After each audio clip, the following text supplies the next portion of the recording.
Hello, this is Dr. Paul Cottrell, and I am doing a live session on YouTube today on August 5th. The markets have already opened. We're going to try something new on X Spaces with the video. Maybe it works, maybe it doesn't. We'll find out. And thank you for joining. I greatly appreciate it. We're going to go over the news. We're not going to do the telemetry of the market today, but we will cover the financial news and other news segments. I've been away for a little while, but we're going to be doing a few shows. So with that, please make sure you subscribe to all my channels. I have 4 channels on YouTube. I have Brighteon, Bitchute, and Rumble. Make sure you subscribe to all those channels and you have the notification link activated. In addition, if you'd like to support my work, you can support it many different ways.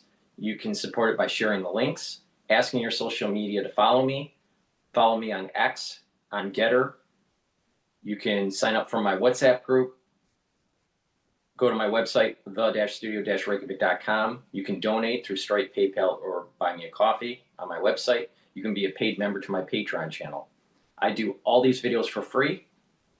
I don't put stuff behind a paywall. If you would like to purchase the products that I offer, like my ebooks, my supplements, or even the course material that I developed in immunology and pulmonology, please do that to help support the work. Again, all this video content and audio content is for free. I have under broadcast on my website an archive of some of my shows in audio format, and you can also watch the live streaming on my website. I haven't set that up today. I will be shortly. So with that, let's go to the news.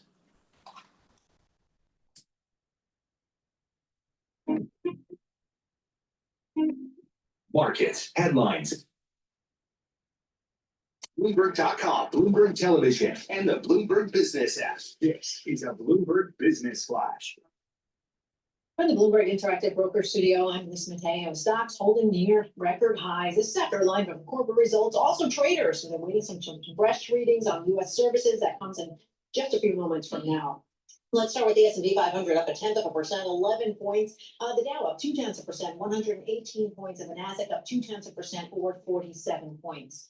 The 2-year yield, 3.71%. That's up 3 basis points. The yield on the 10-year, 4.22%, and that's up 3 basis points. We have the Bloomberg Dollar Spot Index, little change. To earnings we go. Sales at Yum Brands, they rose less than expected the latest quarter. Growth at Taco Bell, KFC, weaker than expected, and even Pizza Hut posted the 7th straight quarter of same-store sales declines. Its shares are down nearly 2%. Then beer maker Molson Coors, they reported a beat on net sales for the second quarter. Its shares are up about 2.5%. And to travel, where shares of Marriott International, they were higher, just now ticking down about 0.1%. Its global footprint kind of made up for that softening U.S. demand. After the close, we move on to Rivian, Snap, AMD, Super Microcomputer. And finally, we now know where Linda Yaccarino's next move is after leaving Elon Musk X. Well, she's taken the helm at eMed. It's a telehealth company that sells weight loss drugs. That is your Bloomberg Business Flash. Paul and Tom. Listen, Mateo, thanks so much. Down up 122 points, a better tape off of the opening here. 11 minutes into the session, SPX up 12 points, VIX 17.36. The way we find guests here varies. Some are pitched to us, as you can imagine. Others, we search and search and search. We really use Bloomberg News articles. Our good competitors, the Financial Times, or that. The way I found Erica Grosjean was a paper in 2003 where there was an exceptionally mathematical 4-box scatter dot chart, which she followed up with the New York Fed with the second 4-box scatter dot chart. And it was just like Paul Newman and Robert Redford looking across the valley. Who are those guys? Who is this economist? Joining us now in the national uproar over how we count the beans.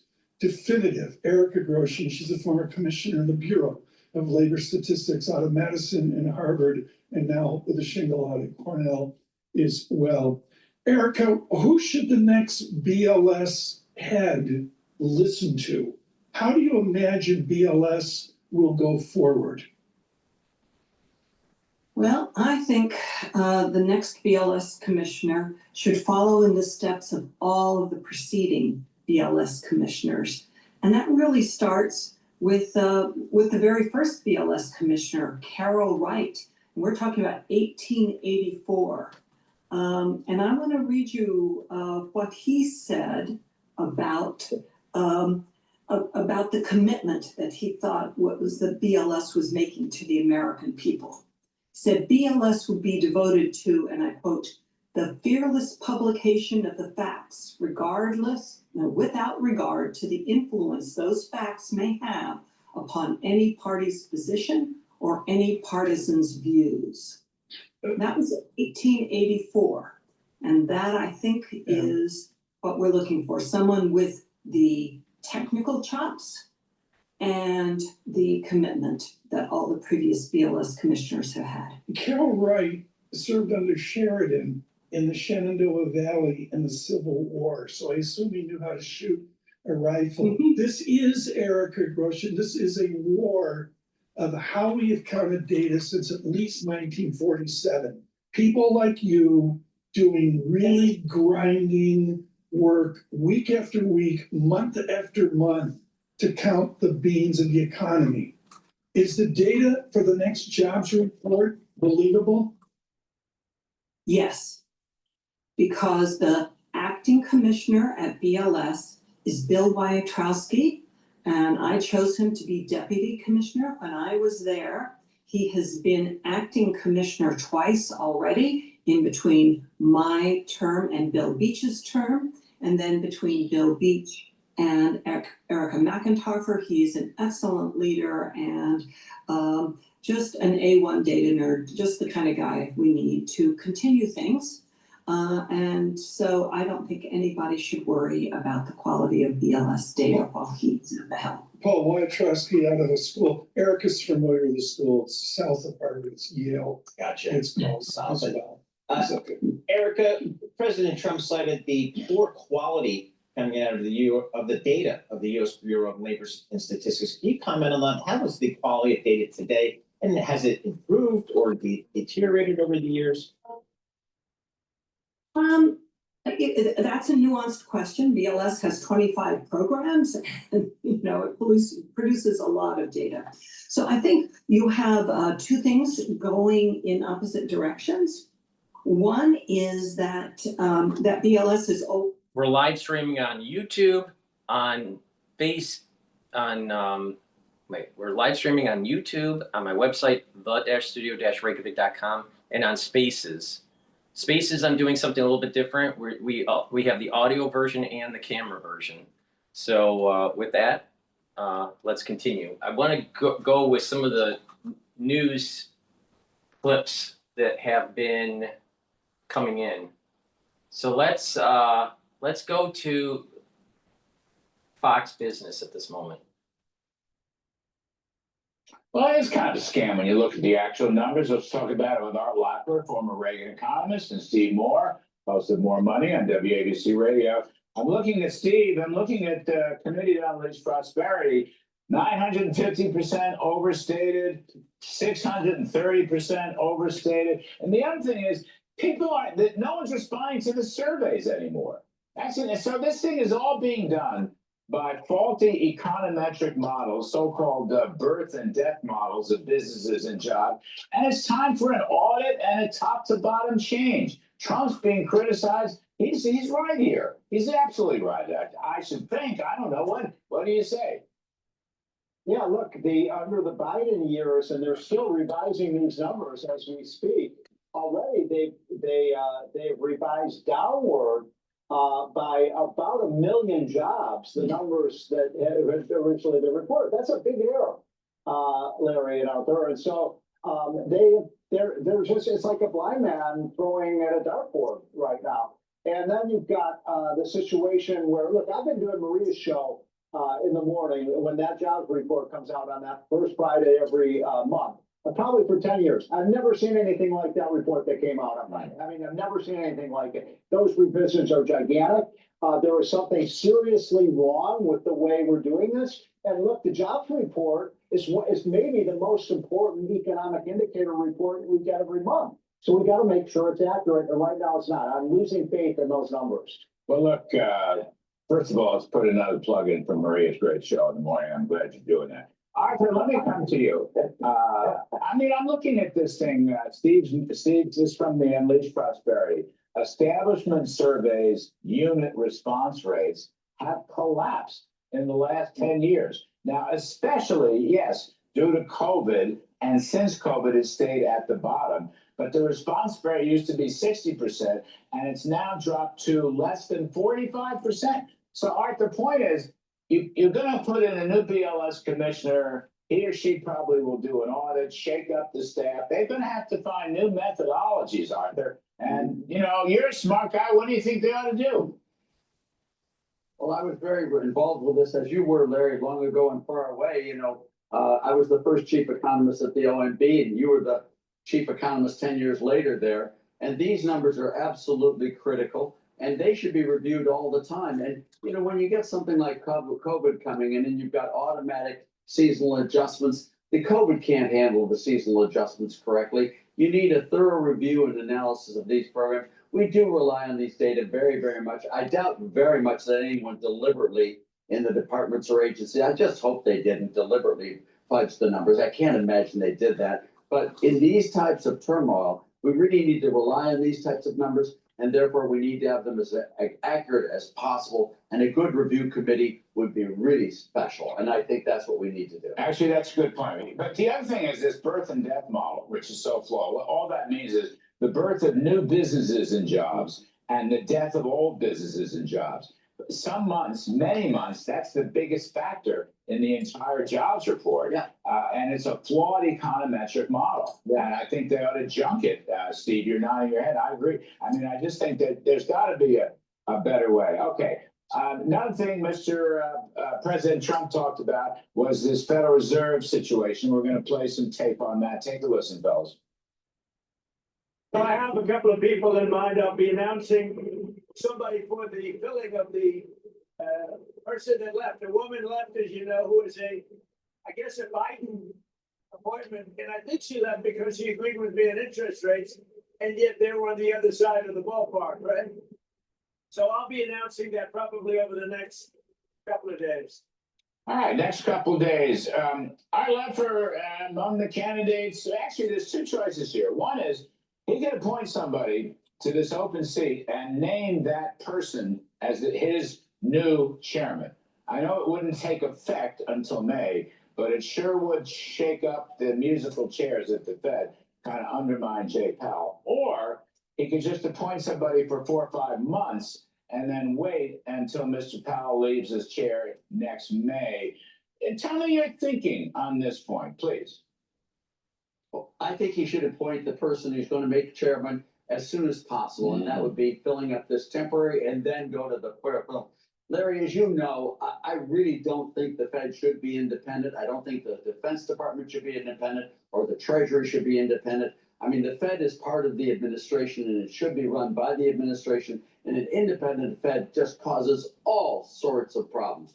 The president's going to be blamed for a good or bad economy and going to be credited for a good economy. He should have all the levers possible under his control that contribute to that economy. And he needs to have control of the Fed as soon as he takes office. And I'm just sorry, these independent Fedders are just wrong. I think this is part of the government, part of the administration, and should be there. And he should have control of it right away. That's a very interesting point of view. Steve Moore, what's your tip? Arthur says president should put somebody in there and name that person to be the chair. They fill in another spot later on. And the Federal Reserve shouldn't be, I always say it's independent, but it's not separate from the planet Earth, for heaven's sakes. It is part of the government. Steve Moore, what's your take on this? Well, I guess if you're a man who makes at least $150K a year and you feel self-conscious about your gut sticking out, I'll get you shredded or you won't pay a dime. I'm talking Chris. well, make a serious point, which is two of Donald Trump's favorite economists in the whole world are on the screen with me right now. you and Arthur, and I think one of the two of you would be an excellent pet show, and I mean that sincerely. But Kevin Hassett gets it. I'm great with that. Kevin Warsh, I'm great with that. I mean, a lot of good choices to be made here. But you guys go at the Reagan years, and Paul Volcker used to always say, I couldn't have done it without Reagan. Paul Volcker is the guy who extinguished inflation when we had, 11% inflation under Jimmy Carter. And Reagan was with them the whole way. And to restore the value of the dollar and the soundness of our currency, that's exactly what we need right now.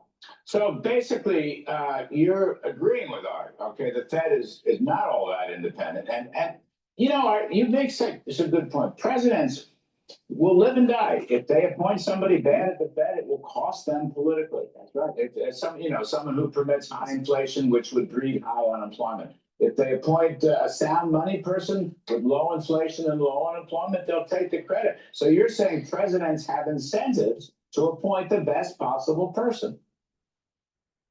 Yeah, you want to align authority with responsibility. You just have to do that. And I remember the last segment, Larry, you mentioned the three people, Bessent, Hassett, and Warsh, and you said you didn't want to make a choice. And that I'd like to weigh in on that if I could, just a little bit. We've got Kevin Hassett in a perfect position. He's the best guy, except for the predecessor, where he's tied with that predecessor as chairman, head of the NEC. And he's really good there. He's got the president's ear all the time. Why take him away from that job? Scott Bessent, you don't get a better secretary of the treasury than that. I think bringing in Kevin Warsh would make that troika, that triumphant troika, phenomenal. So I'm really in favor of Kevin Warsh coming in. He's great. He really understands the price rule. Sorry. No, I'm just saying we're running out of time.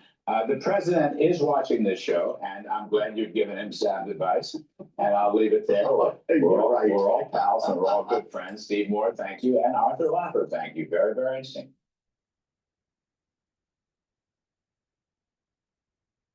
All right, we're going to go to Tim Geithner on tariff impact. Now, what I have found with many people, and I don't know what Tim Geithner is going to say about this, but many economists, many individuals in the know with the Federal Reserve, and Tim Geithner is one of them. For the ones that don't know, Tim Geithner was instrumental in that transition during Lehman. All right. So, but many of these experts, they say, oh, the tariffs are going to tank the economy. The tariffs are going to destroy, and it hasn't happened. Oh, unemployment rate is going to skyrocket. Inflation is going to go to the moon. It didn't happen. It just didn't happen. So many of these experts have failed in telling the public on what was going to happen. And I'm talking about when the tariffs were announced in April. So it's now April, May, June, July. We're now in August, right? So they had 4 full months. And these economists have failed in explaining what was going to happen to the economy. So we'll listen to Tim Geithner. I'm not sure what he's going to say here. Just to remind the audience, we're live streaming on YouTube on my website, the-studio-reykjavik.com, and we're simulcasting on X Spaces in audio format and in video format. I'm doing an experiment with the video. It's a little bit, for me to do the show this way, is a little discombobulated. I'm not sure if I'll continue that video part of Spaces, but we'll see how this turns out. Please help support the work that I do by purchasing the great products that I offer. All right. If you follow the protocol that I have, you will get into shape. You will slow down the aging process. You'll have more vitality. I have products that are very high quality that I take every day to improve my health and wellness. Now, what are some of those products? For example, the probiotic powdered version, you mix it with soft foods, filtered water, or just milk, but I just mix it with hummus, which is soft food. Take it every day. And by doing that, you're going to improve your gut biome. By improving your gut biome, you're going to bring down inflammation at the gut level. You're going to improve your immune system. You're going to improve the thickness of the mucosal lining of the inner lining of your gut. And you're going to be able to sleep better. You're going to have better communication between your gut and your brain. You're going to be able to digest your foods better. You're reducing the chances of leaky gut. And also, you're improving your metabolism. You're improving the communication between your gut and your liver. So it's really important to take a good probiotic every day. It's a very important foundational piece. So please go to my store, the-studio-reykjavik.com, and get the probiotic. Another great product that I have is Clarity Factor. Clarity Factor is going to help you concentrate on the tasks at work or at school or at home. This is very important to take every day, no matter what your age is. So by taking this every day, what you're going to notice is that you're going to be able to concentrate. You're going to have those neurons firing. And when you create a microenvironment that is repetitive, that is continuous, then what will happen is that your dendritic connections are going to connect better. You'll have positive neuroplasticity. By doing that, you're going to think faster, you're going to have better memory, you're going to be able to concentrate. See, the problem that you're going to see in the next 5 years with many people in your social setting, family members, friends, you're going to start seeing people having cognitive decline.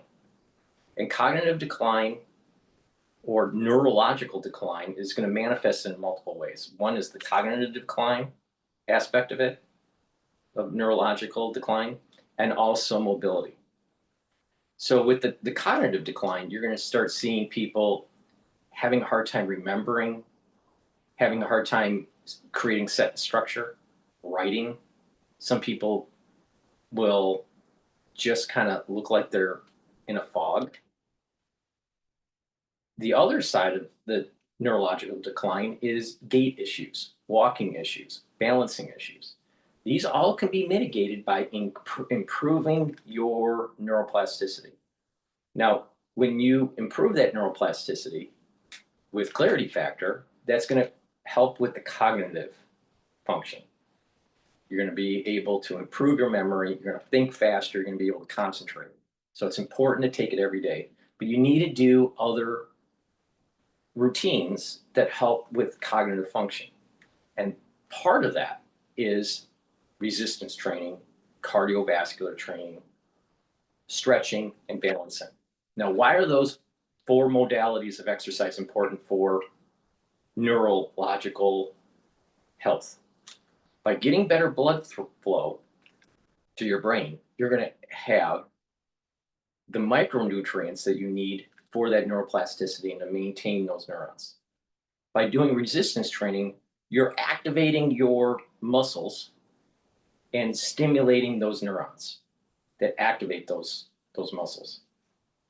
By doing balancing exercises, you're activating your cerebellum and getting that in a healthier state. So in your later years, you're going to be able to have better balancing and better gait, walking performance. Stretching, really important. That stretches the muscle. It allows for flexibility. But by doing that, you're activating a different type of neuron. You have neurons that are attached to the ends of your muscle, and you have neurons that are attached more closer to the center of the muscle. So you're activating different neurons. So it's really important to do these a health protocol. The health protocol is supplementation and other aspects of health and wellness, like proper exercise, proper diet. So it's really important. So Clarity Factor is going to help with those dendritic connections, allow you to think faster. You're going to have better memory.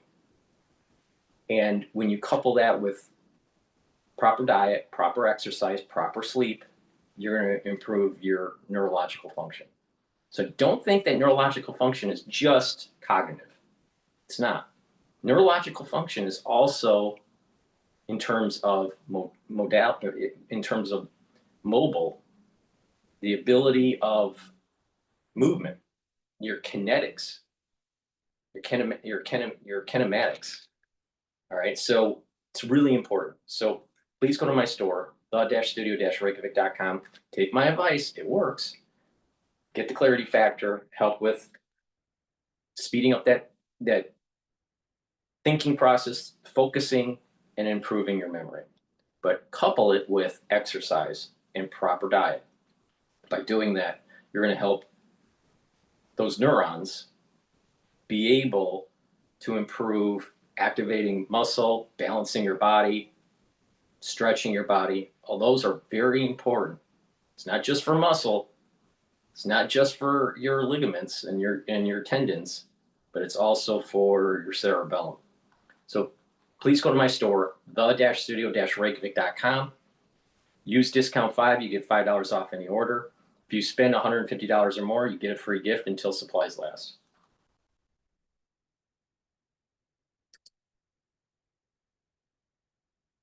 Hello, my name is Adam Ferrari, Chief Executive Officer of Phoenix Energy. I look forward to you joining us at our next investor webinar where you can drill deeper. Welcome back to Squawk Box. We are in Aspen, Colorado this morning with two former Treasury Secretaries who are the co-chairs of the Aspen Economic Group. Good morning to you. Hank Paulson is here. Tim Geithner is here. We just spoke to the president. Lots of questions about where our economy is today, what's going on with the tariffs, how you think about all this geopolitically, treasuries and everything, geopolitics, China. So I want to get to as much of this as we can. I just want to start, though, with where you think the economy actually is and how much you think the tariffs thus far are either impacting things or not. And just what your reaction is even to what the president was saying, given his real excitement about those tariffs and all of the money he says he's getting from all of these other countries. So I think the economy, Andrew, you've got to start by saying our economy is amazingly resilient. Amazingly. Right. Just the backstory on Hank Paulson and Geithner during the Lehman crisis.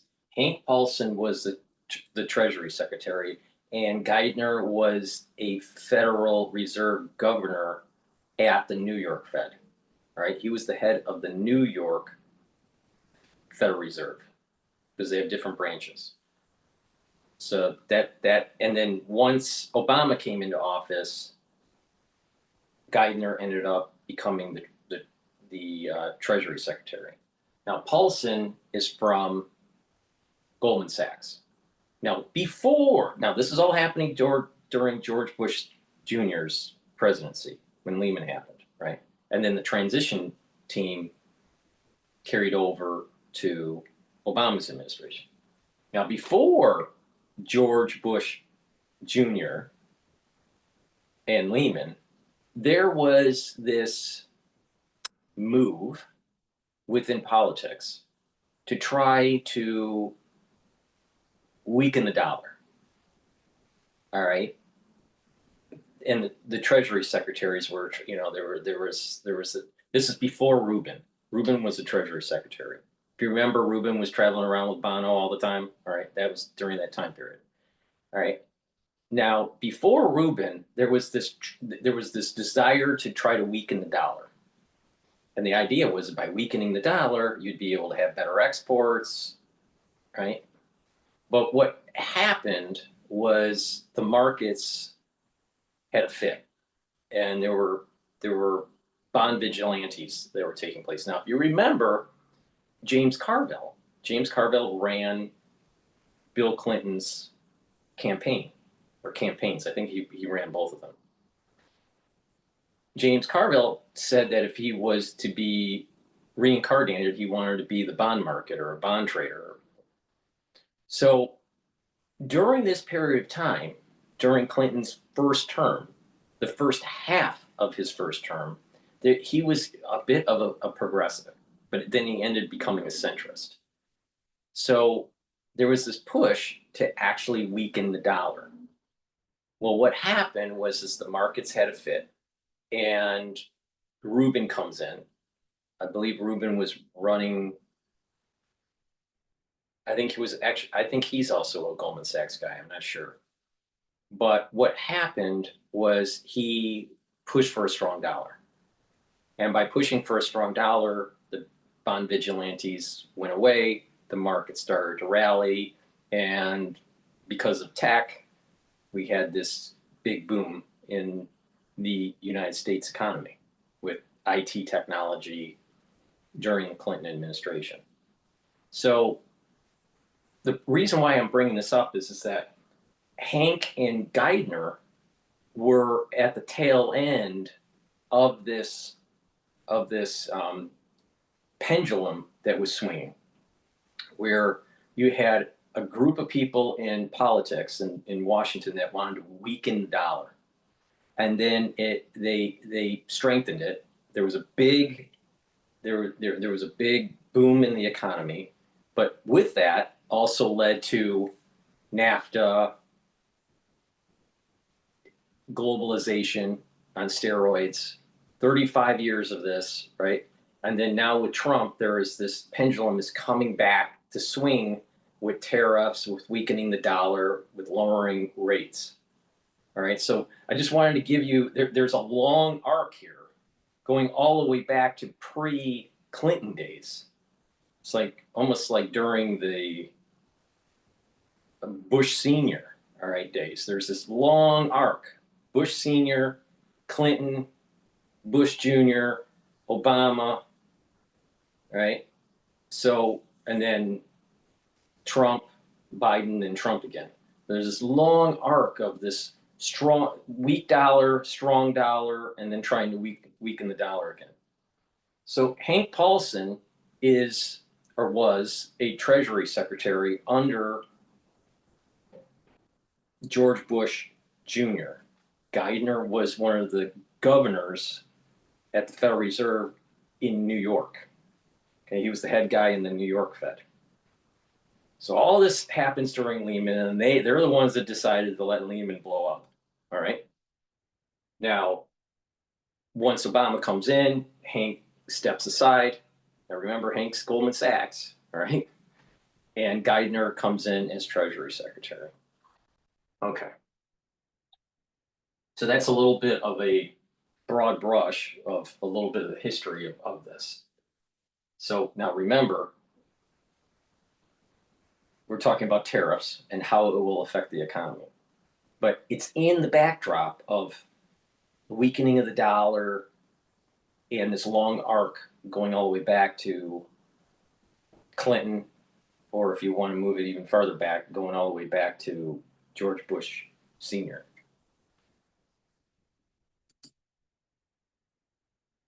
Oh, yeah. It's been the bright spot in the world since 2020. So just think about what we've been through. The financial crisis, multi-year pandemic, shifting economic policies.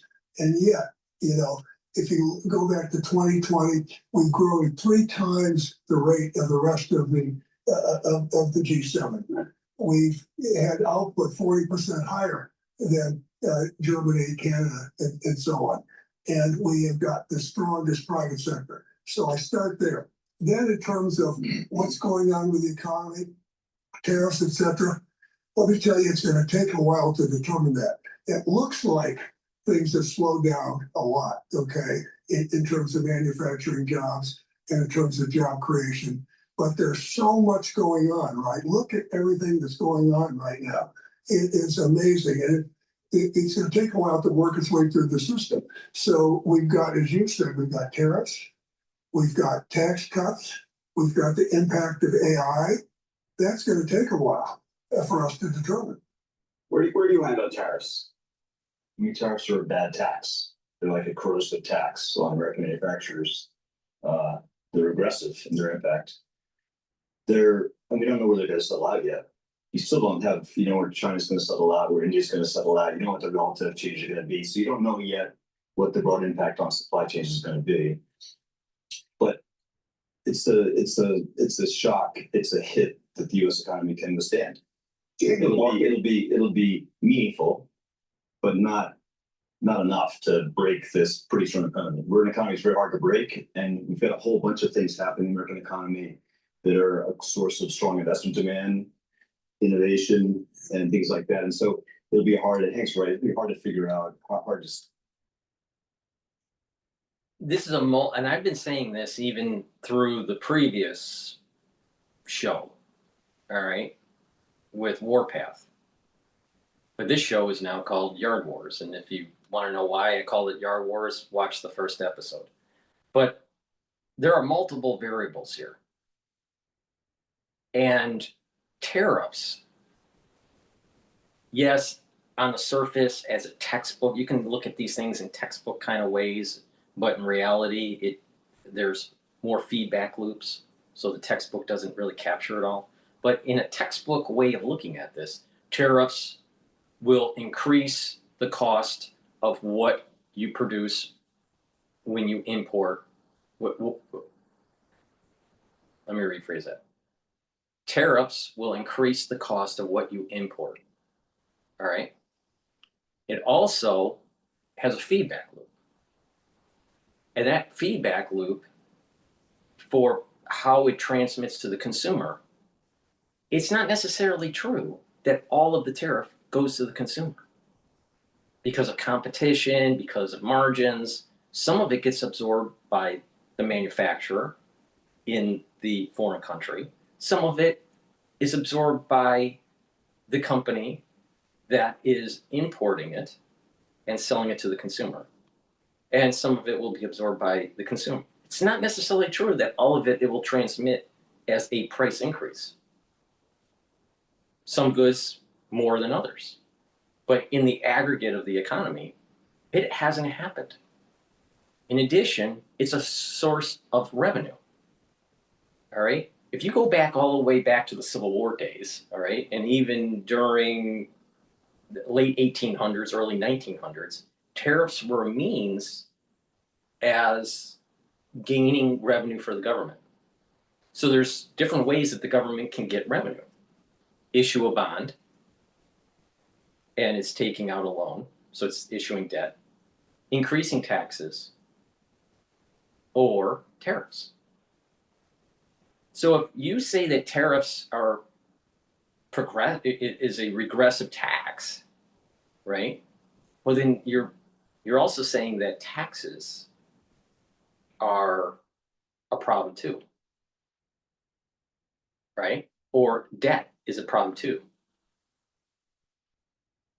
So if someone's saying, oh, tariffs are super bad, well, maybe taxes are super bad too. So that's another way of looking at it. But there are many variables involved in the economy. So by having tariffs, and some of that price increase transmits into the economy, the end user pays a certain percentage of it, not the whole thing in most cases. In some products, it's going to be more absorbed by the consumer. In other products, it's going to be less absorbed. It depends on what the competition is. But it's also a signal for manufacturers to produce domestically. It's an incentive. So if you have less regulation, more tariffs on imports, and incentive to build businesses domestically, then you will help to build the economic cluster that was shipped away during the Clinton years and beyond. All right, so this is a transitional point in American economy. So we build our economic clusters. Now, it is true that our economy is pretty robust. Case in point, look at the economy. It withstand Lehman, even though it came close to, having a lot of turmoil. It withstand the Great Depression. It withstand the dot-com bubble. It withstand Lehman. It withstand COVID. The economy is pretty robust in the United States. All right, so the tariffs aren't going to take it down. If those other things that I just mentioned didn't take down the economy, tariffs are going to take down the economy. So a lot of these experts were just wrong on how tariffs were going to cause disruption in the economy. Now, what is different compared to other epochs is AI. I'm worried about AI and how the decoupling of labor and capital may lead to more unemployment. But that's not because of tariffs. That's because of this fast-paced adoption of AI within corporate, where corporate will think that they can replace people, reduce hiring. Many people that are trying to get their first job out of college, they're having a hard time. And they're coming from good schools and good degrees. It's not like just a good school with a humanities degree. These are good schools with a good degree. So AI, that's a different story. And we need to really think about it. Unfortunately, consumers, the average person's using AI all the time now, not realizing by feeding the AI, it may be taking your job away. So in terms of tariffs, it's a multivariable problem where you have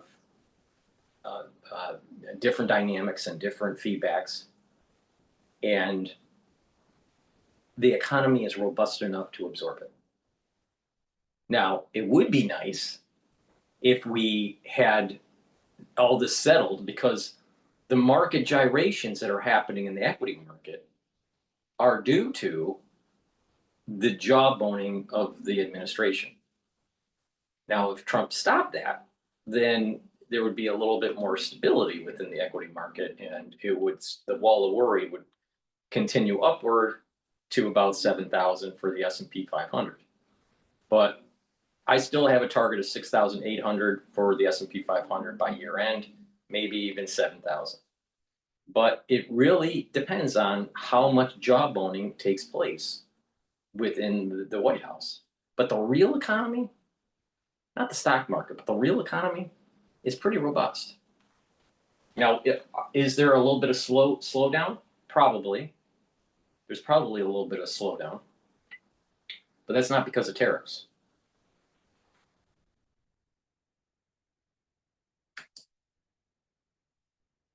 The ultimate effect until we see where they settle out. But you know, it's like rust. It's corrosive, hard to reverse, and the effects. And you say accumulate and corrosive in what way? Because they raise the costs of inputs to manufacturers, and they are a hit to real income. So the average American. But it doesn't taxes do that too? If tariffs do that, doesn't taxes? So why don't we just cut the taxes and allow for those inputs, those cost inputs to go down for manufacturing? Now, what it is that the tariffs are a political tool. It's not just to create revenue for the government, which it is, but it's a political tool to have an even playing field. Do we have free trade right now? No. We have skewed trade. We have trading partners that want to keep the labor arbitrage, to keep their industry in their country, and we just keep on importing their goods. Now, that doesn't make us robust, especially if we go to war. So it's really important to build the economic cluster. But if our kids, the next generation, can't get good jobs, how is our Social Security going to be supported? How will the economy in our later years in life be supported if you don't have the young getting plugged into the economy? Again, this is back to AI, but over-regulation, over-taxation. So you can make the argument that any tax does the same thing with tariffs. But tariffs is something a little bit more unique. And that is that it is a political tool to allow a politician to go to trading partners overseas to try to lower their tariff barriers or lower their barriers of entry. Because we're having problems selling goods into their country. Why? One, because we have a strong dollar, and two, they have barriers. Well, you slap a tariff on them, and then they start realizing, well, maybe they should reduce the barriers. So it's an important tool. It's a political tool. It brings in revenue, but does it bring in higher costs? Yeah, a little bit. But so does any tax. So, and if you bring back industry domestically, you build up an economic cluster, and your debt to GDP ratio is going to be lower, and most likely you're going to have more of a robust economy. So you can't just look at this just from a tariff point of view. It's you got to look at it in a holistic fashion. It's hard to do in a 5-minute clip. You can't do it in a 5-minute clip. But there's multiple variables moving at the same time, and they affect each other. There's a feedback on these variables.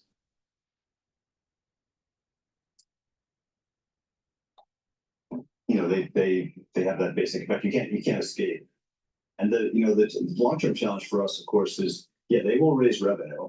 You don't know how much revenue they're going to raise, and we're a country living on the future, borrowing from the future, huge, unsustainable long-term deficits, and that revenue is going to prove to be a very valuable thing in our financial system as we get through this. It's hard to be able to give that up. So, most people would say it's a bad form of tax, even though they know taxes need to go up. And it's going to be hard to get the political system to figure out a way to clean up and reform that legacy of tariffs, because they're gonna find that revenue so attractive. Do you believe the market thinks the tariffs are really here or not? I mean, do you think it's baked into what the market actually thinks? Yeah. Who knows what the market thinks?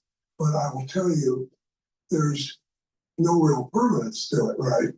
Because they could change tomorrow. The administration could change it. Our counterparties could. So there's not a real permanence. The thing that I dislike the most about tariffs are, I don't like to prop up inefficient industries, right? We saw that in the 70s when we had tariffs that protected our auto industry, and it really fell way behind. I don't like it when they prop up companies of the past, and hold back companies in the future. But as Tim said, they raised a lot of revenue, right? And I think it's worth really studying the impact of that. Now, I think the thing that I dislike the most is that they're uneven, right?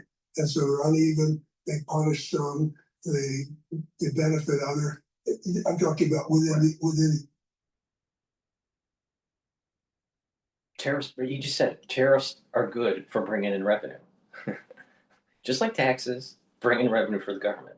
See, free traders, globalists, they don't want tariffs because that creates too much friction. All right? But the thing is, we don't really have free trade. So you have our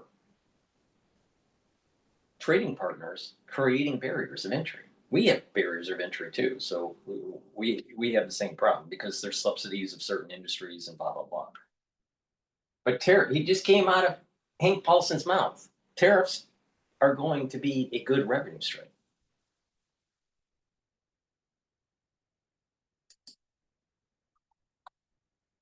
money. And so they create distortions which have an adverse impact. They can have an adverse impact. Why is Amazon paying me $63,000 a month? Well, I didn't make this kind of money selling yoga mats and toasters, and If he's making that much money a month, why the hell is he doing the commercial about it on YouTube? Wouldn't he just shut up? Please go to my store, the-studio-reykjavik.com, and get the magnesium and zinc. Magnesium and zinc is a dual-purpose supplement that you should be taking every day. Magnesium helps brain function. We were talking about brain function. In 5 years, you're going to see a lot of people having cognitive decline and motor issues. Magnesium is going to help with brain function. Also, magnesium increases the efficacy of vitamin D3. Magnesium and zinc boosts up the immune system. So taking magnesium and zinc is very important for your overall health and vitality.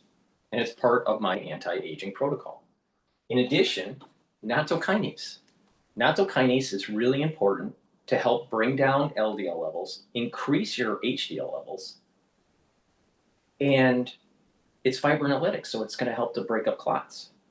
So if you're having problems with, let's say, a high level of total cholesterol, and you need to bring down those levels, instead of taking some of the pharmacopoeia that's out there, like statins, try this. Take CoQ10, take red yeast rice supplements, and taking nattokinase in larger concentrations, in larger doses. And by doing that over a 6-month period and doing exercising, cardiovascular exercise, resistance training, staying away from sugars, what you're going to notice is that your high cholesterol numbers are going to start to go down. And I just told you a natural way to do it, instead of all the side effects with pharmacopoeia. So please go to my store, the-studio-reykjavik.com, and get the nattokinase. Another great supplement that I have, if you're 40 years of age or older, or you're an athlete, taking Myotrol. Myotrol helps with the gene expression to build muscle. It also helps with the health of the mitochondria. Mitochondria need lots of ATP. Mitochondria creates the ATP to build the muscle and to maintain the muscle. So by doing resistance training, building muscle, taking Myotrol to help with the gene expression to build the muscle and maintain the muscle will help you with your musculature, especially if you're age 40 or older. Now, the reason why it's harder to build muscle when you get older is that your genes start to methylate as you get older. And by methylating the genes, certain genes are turned off or the expression goes down.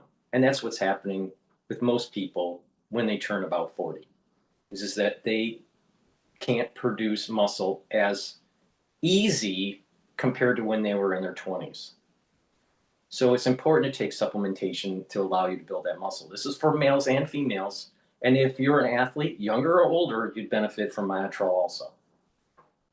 Now, if you stack this with Gladiator Barley and Boomer Boost and do the resistance training, you'll notice that you'll be able to build muscle even quicker. So please go to my store, the-studio-reykjavik.com, and get the Myotrol. This is a very high quality product. And if you're 40 years of age or older, male or female, you need to be taking this now and do some resistance training. You don't have to be Arnold Schwarzenegger, but if you follow my advice, you're going to build muscle. But not just that, when you're building that muscle, you're improving the density of your bone structure. And again, you're activating certain neurons. And by doing that, you're slowing down that aging process, right? And you're going to have more vitality. So please go to my store, the-studio-reykjavik.com, get the nattokinase, the Myotrol, and the magnesium and zinc. Help with your immune system, help with your muscles, and help with your cardiovascular system. A great stack. And the idea is to stack these, stack them together. And by doing that, you're targeting multiple systems. Do that every day, and you're going to slowly improve your health and wellness. It's also about proper diet and exercise and proper sleep. Super important. So please go to my store. If you spend $150 or more, you get a free gift until supplies last. Use discount 5 and you get $5 off any order. All right, let's see what else is going on in the news.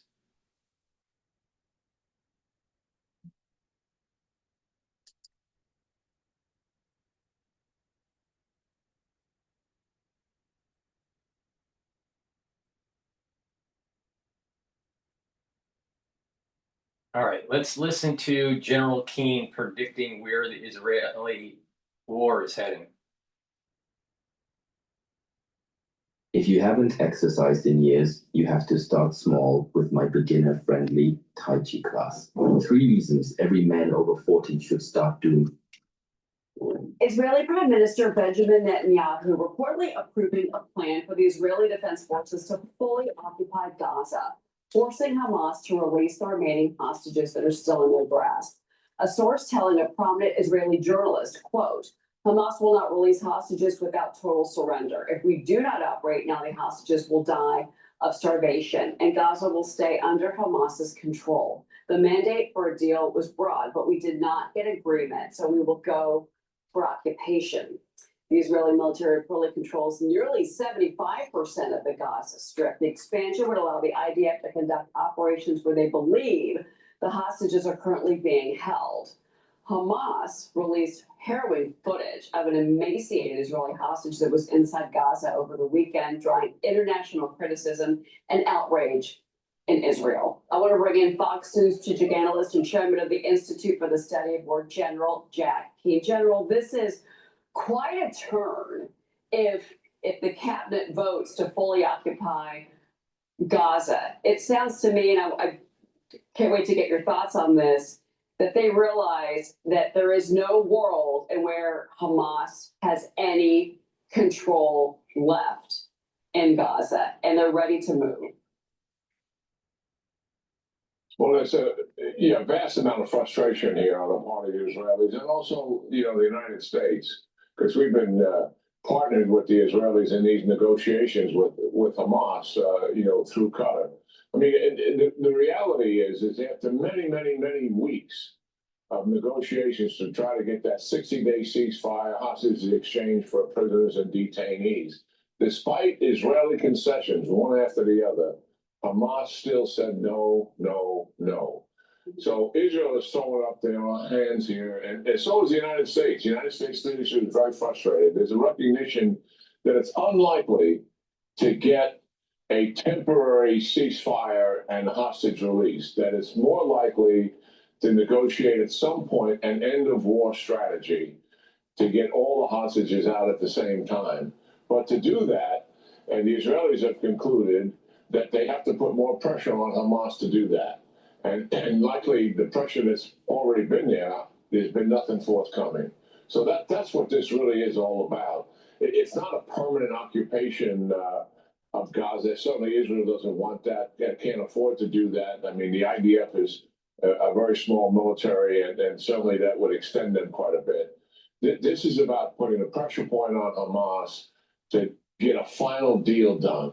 And a lot of the people would be asked to move to the south. Most of them had moved to the south and to the coast to get them out of the area of the conflict operation. There is danger involved here because the Israelis have tried to stay away from the areas where the hostages are. And not too surprising, Hamas has concentrated a lot of their forces in that area. So to be able to go in there and occupy and also not put the hostages' lives in danger is going to be a challenging operation for the Israelis. They're highly skilled at doing this, but this is where they are. I mean, they're frustrated, and so is our administration in dealing with Hamas here. That's produced the results that you just announced. Well, and obviously the fear is that they will execute the hostages. There's 20 remaining living hostages, and that is a very valid fear, and that's got to be torture for those families that just had to approve the release of that video from Hamas. I mean, there's another question on this. It seems that Hamas is starving their own people. We've had so many reports of Hamas taking these aid trucks. Of course, Hamas says that's not true. But what about the international story in all of this? How do you think the Europeans are going to react to this? How do you think countries that have just recently come out and said there should be a Palestinian state, there should be a Palestine? I mean, what is this going to do you think, in the world order? Because there's certainly going to be blowback against the U.S. and certainly blowback against the Israelis for all of this. How do you think that plays out? Well, I think the international community will react strongly against anything that's in their minds protracting the war. And the reason why the war is being protracted is because Hamas will not make a deal to release the hostages in exchange for prisoners and some other concessions as well. I mean, that's where we are. But Israel gets blamed regardless. The food issue, certainly there are some issues there with food distribution. That's indisputable. But to blame Israel for all of that, I mean, it's unprecedented in the history of warfare that a state whose enemy population is having challenges, that that state who's trying to defeat the military force that's governing that population reaches out and provides aid and food to that population. That's what Israel has been doing since 2 weeks after the war began on October the 7th. That's unprecedented. But yet they get blamed for not doing it well enough. They get blamed for the fact that Hamas steals some of the food and it doesn't reach the end state, which is to the people. So listen, the propaganda theme that Hamas has had its success. There's no doubt about that. And it's unfortunate that the international community doesn't pin the rose where it should be on Hamas. The United States is standing up and speaking publicly about this and trying to lay the blame where it should be put, and that is on Hamas. And look at the Arab states. The Arab states, I mean, Cheryl, they want Hamas gone. They know there is no future stability with Hamas still controlling Gaza and inflicting the kind of horror that they have imposed on their own people, much less what they did to the Israelis on October the 7th. So they are in a place where they want this war to end. And I think the new predicate among the Arabs is not a pathway to a Palestinian state. They know that's pretty much off the table, given what happened on October the 7th. It's an end of war in Gaza and a recovery of Gaza. And then that may be a pathway to normalization with the Israelis, the Kingdom of Saudi Arabia, and the other Arab states as well. That process is still out there as a realistic political objective. And before you go, General, just real quick, I mean, we should remind our viewers that there is video of Hamas operatives, soldiers that are celebrating and eating, and they look very well fed. And they're eating all this food and laughing. That video just was out within the last 2 weeks. So this isn't, but it just seems to me that, to your point, that Hamas, the negotiations are over. And there is no world in where Hamas can stay. I think the question now is what happens with the West Bank. Real quick before you go. Well, certainly the West Bank still is an issue in terms of stability and security that has to be provided there. Where this is heading, likely it'll still result in some kind of negotiations at the end. But that pressure point is going to have to be applied to Hamas to get there. That's the path we're on. It's unfortunate that it has come to this, but the reality is we always knew from the beginning Hamas took the hostages in the numbers they did to guarantee their own survival. And that is where we are. The fact that they would kill the hostages, if they did that, and the Israelis were aware that that actually took place, then that would unleash something completely different on Hamas than what they're going to experience here. Because then there would be no restraint on the Israelis whatsoever. So the deal for Hamas is keep those hostages alive to guarantee their own survival at the end of this. They just believe that they can get much better terms because of the international pressure that is being put on the Israelis and how Hamas has fed the propaganda themes to contribute to that pressure. They're going to continue down that path because they believe it has achieved some success for them. And they're right about it. General Jack King, thank you so much for being here on what could be a big turning point in the Israel-Hamas war. All right, the next video that we're going to be talking about is how AI is causing a white-collar bloodbath. Now, I haven't seen this video, so hopefully it's going to be all right. But let's take a look at this. This is the premium Garmin Duffel 45 liter by Half Day. It's a transforming 2-in-1 travel duffel bag for long weekends, weddings, and business trips. The job market is changing faster than ever. According to a study by the World Economic Forum, nearly a quarter of all current professions will change in the next 5 years due to AI. Half of entry-level white-collar jobs disappearing and 10 to 20% unemployment in the next 1 to 5 years. The tech sector is already being hit. but this will spread to many other sectors of the labor economy. Tech has already been hit and other industries are just months away from massive cuts. Even the CEOs of the largest AI companies in the United States are warning about the potential consequences. CEO of an artificial intelligence company warns that AI is about to wipe out millions of jobs in the next few years, even calling it a bloodbath. The effects of this labor revolution could bring significant consequences, potentially leading to unemployment rates never seen before. It's not just tech. The CEO of a major AI company says could wipe out half of all the white-collar starter jobs, possibly causing unemployment to soar as high as 20%. So how could AI eliminate nearly half of all white-collar jobs? The accelerated advancement of artificial intelligence is transforming the global job market in unprecedented ways. What was once limited to repetitive manual tasks or data processing has now evolved into tools capable of executing complex cognitive functions that were historically the responsibility of entry-level administrative workers. Use cases for AI continue to grow. There is one industry leaning hard into the technology: customer support. A report by McKinsey & Company estimated that generative AI could automate activities that currently represent between 60 and 70% of the working time in certain office occupations. The most vulnerable positions are those focused on routine information processing, rather than human judgment, empathy, or interpersonal skills. For example, in the customer service area, AI-powered chatbots already handle more than 85% of first-level support requests in large tech companies, up from 30% in 2020. Similarly, law firms are using tools like case text to conduct legal research and draft contracts in minutes, tasks that previously took a junior lawyer hours. At a fraction of the cost of a human lawyer, Router says he is able to use his software to help everyday Americans battle legal issues, such as traffic tickets and evictions. So far, he says his company has helped in more than 1.5 million cases and saved his clients millions of dollars. A report by the World Economic Forum projected that by 2027, approximately 83 million jobs could be lost globally due to AI and automation. Most concerning is that the majority of eliminated jobs are entry-level or junior roles. Likewise, Goldman Sachs estimated that 300 million full-time jobs could be affected by generative AI, with a greater impact in developed economies due to their reliance on office work. In the US, the report identified that up to 46% of tasks performed by entry-level employees could be automated in the next decade.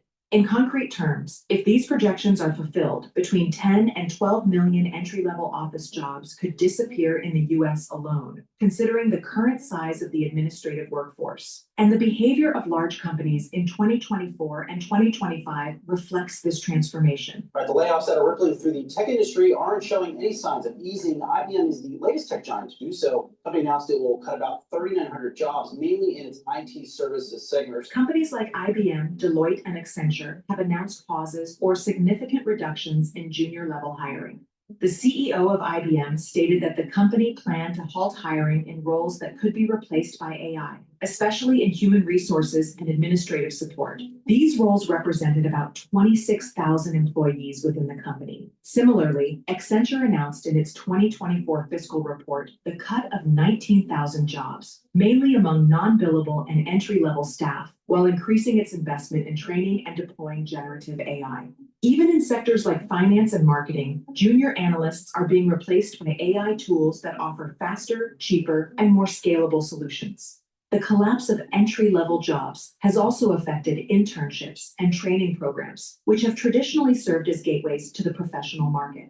According to the National Association of Colleges and Employers, the number of internship offers from Fortune 500 companies dropped by 22% between 2022 and 2024. In the tech sector, the decline was even greater, around 34%. A blunt new warning for American workers. A tech CEO says artificial intelligence is about to wipe out millions of jobs. This decline is directly related to the growing use of AI in internal processes. Companies are finding that young workers, once essential for tasks like transcription, data labeling, or content moderation, are no longer indispensable. As a result, fewer and fewer graduates gain the experience needed to advance to intermediate positions, creating bottlenecks in long-term professional development. In addition to eliminating jobs, AI is also contributing to wage stagnation in administrative roles. According to the Federal Reserve Bank of San Francisco, real wage growth in entry-level professional jobs fell by 1.8% in 2024, in contrast to a 2.4% increase across the overall economy. This stagnation is partly due to the oversupply of candidates competing for an ever-shrinking number of openings, as well as the corporate preference for AI-based solutions. Many young people across the country are finding it difficult to find summertime work. The labor market also posing a big challenge for young people looking for a summer job. A new report suggests there's been a steep decline in the number of temporary jobs available. Economists also warn of a growing polarization of the labor market. While advanced technical and executive positions remain in high demand, and low-wage service jobs persist due to their physical or interpersonal nature, the middle tier, traditionally filled by young college graduates, is disappearing.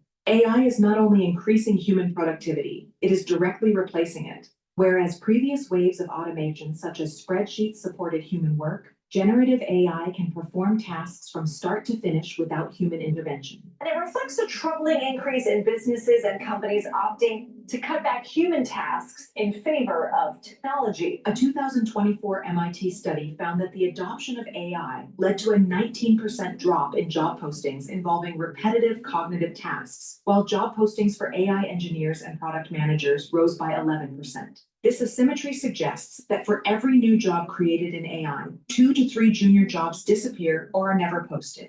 The disappearance of entry-level jobs poses considerable macroeconomic risks. These positions are essential for skill acquisition, upward mobility, and the renewal of human capital at intermediate and senior levels. Without them, the talent development pipeline could collapse, leading to a shortage of qualified personnel in key sectors within a decade. Moreover, rising unemployment among graduates could lead to a decline in consumer spending, higher default rates on student loans, and increased demand for public subsidies. The unemployment rate for people between the ages of 22 and 27 with at least a bachelor's degree is consistently higher than the national rate. All of which would put pressure on the broader economy. A projection from the Congressional Budget Office warned that if the current trend continues, student loan delinquency could rise from 7.8% to 12.5% by 2027. The emergence of artificial intelligence as a substitute for entry-level administrative work is one of the most disruptive forces in the modern labor market. While AI offers efficiency and cost savings for companies, it also threatens to dismantle the foundations of professional mobility for millions of workers. At Economy Media, your opinion matters to us. Subscribe and let us know what you think in the comments below. This is what I've been saying for a long time, that there's this decoupling of labor and capital, and that these computer scientists that are developing AI and the overall society feeding the AI so it becomes smarter is going to lead to major dislocation in the job market, especially at this moment in time, the young that are getting out of college and are looking for that entry-level position. Now, individuals that don't get into the job market based on their schooling, over time are not going to get the skills that they need for higher level positions. So this is going to be very detrimental for the young, but it's also going to be detrimental for the ones that are experienced, because the AI is going to be able to slowly creep up even in those positions. Now, I wrote a book a long time ago called Artificial Intelligence, and it was about different researchers' perspective on artificial intelligence and transhumanism. And then I gave my counter argument to that in the book. I personally think that artificial intelligence will lead to a dystopia, and many people will be out of work. Now, what's the Achilles heel of artificial intelligence? Energy. Humans are going to have to kill the grid. And that way, you kill AI. But that means for society to flourish long term, in the short term, it needs to go back to the 1700s. It needs to kill the grid. Now, that basically means that The population that is supported in the world of 8-9 billion people is based on energy. But if jobs aren't going to be available because of energy is feeding the AI, and you need to kill the grid to kill the AI, you're actually going to have you're going to need to have major population reduction. So it's going to cause a dystopia in the world. It's not going to be Star Trek. It's going to be like Star Wars. So now, maybe somehow, some way, this all ends up being good, but there's no real good economic theory to see that this is going to be beneficial to the job market. So you're going to see a lot of people that are smart that will open up their own businesses and stay away from this kind of thing. All right. We're probably moving towards a time period pre-automobile industry, where the automobile industry created all this economic clustering, created a middle class. Before the automobile industry, there wasn't really a middle class. There was the poor and the rich. That was it. So we're kind of slowly increasing the poor. There are some people that will benefit from this transition and be very wealthy. And the middle class is just getting squeezed out. Now the question is will there be that middle class that builds businesses, that interfaces with each other, creates economic clusters, and it's not tied to this whole AI thing? So it's now going back to like a guild or the blacksmiths or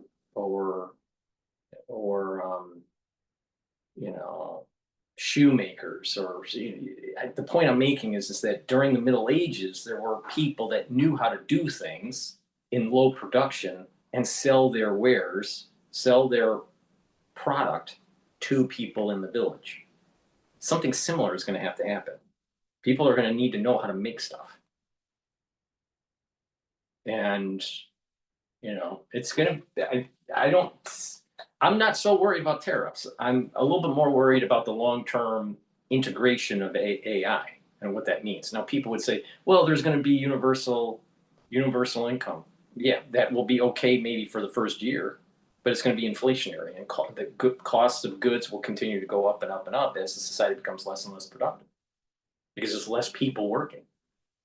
If the computers are doing everything for you, what do you do? What do you do? How do you make money? How do you pay your debts? How do you pay your mortgage? How does the government pay its bond issuance? R2D2 is just going to do all the work. Well, who's going to buy the goods? See, it's a big problem when you decouple labor and capital, and it will lead to a war. And that's what I predict. This is that mankind is going to have to, for it to survive, it's going to have to bite the bullet, kill the grid. Now, how long, when that happens, who knows? Maybe it's maybe it's in 2045, maybe it's in 2050. It's not going to be tomorrow, but it's coming. It's coming. Please go to my store, the-studio-reykjavik.com. And don't you want to see this dystopia? Use my anti-aging protocol and you'll be able to see the prediction that I have in the making here. All kidding aside, this protocol that I have works. It's what I use to slow down the aging process and to have more vitality. All right. I have very high quality supplements in my store, the-studio-reykjavik.com. And by improving your health and following the protocol, you're going to have more vitality. And by having more vitality, you're going to be able to weather the storm that's coming. Now, that storm could be pathogenic, and that storm can be technological. But if you're weak already, if your immune system is weak, your body is weak, your musculature, you're just decrepit, do you think that you're going to be able to withstand the pressures of society? Of course not. So part of surviving is to actually pay attention and build your body up, right? so you can weather the storm. Or you can pick fatalism and just die off. But, you know, some people refuse to die and other people just give up. Which one are you? I don't know. Please go to my store, the-studio-reykjavik.com, and get the ubiquinol. Ubiquinol is very important to take if you're 40 years of age or older. Ubiquinol is going to help the health of the mitochondria. You're going to have more energy. It's an antioxidant. It's going to soak up free radicals. It's going to slow down that aging process. It's going to reduce the stress in the cell. And ubiquinol helps to protect neurons. Super important, especially when you're 40 years of age. You need healthy neurons. So take the ubiquinol every day. If you're 40 years of age or older, your pancreas doesn't function as well. Your pancreas is needed to help with producing insulin, to help with endocrine and exocrine balance, and to break up food. Your pancreas produces enzymes that breaks up carbohydrates, proteins, and lipids. But as you get older, the pancreas doesn't function as well. So taking digestive enzyme complex is going to help you break up those carbohydrates, proteins, and lipids. So it's easier on your digestive system and it's easier on your pancreas. In addition, digestive enzyme complex has bromelain in it. It's fibrinolytic, so it's going to break up clots. Also, digestive enzyme complex is proteolytic, breaks up proteins, especially glycoproteins. And that's the reason why I told you to take it in 2020. I am very cutting edge, way ahead of everybody else, like by years, not by months, by years. Good Night Formula. Good Night Formula has tryptophan, melatonin, GABA, and passion flower. What this is going to do is help you to get into those 3 to 5 cycles of REM sleep and deep sleep. So you're detoxifying your central nervous system to be well rested when you wake up in the morning. And it's also going to help to consolidate memory. Super important. So please go to my store and get the Good Night Formula. Now, a good stack is to get the Good Night Formula to help with consolidating memory, detoxifying your central nervous system, and getting good rest. The digestive enzyme complex to help with their pancreatic health, and ubiquinol as an antioxidant, boost up energy levels, and to help with neural health. So get the stack. Good Night Formula, digestive enzyme complex, and the ubiquinol. So please go to my store, the-studio-reykjavik.com. Don't you want to be around for Star Wars?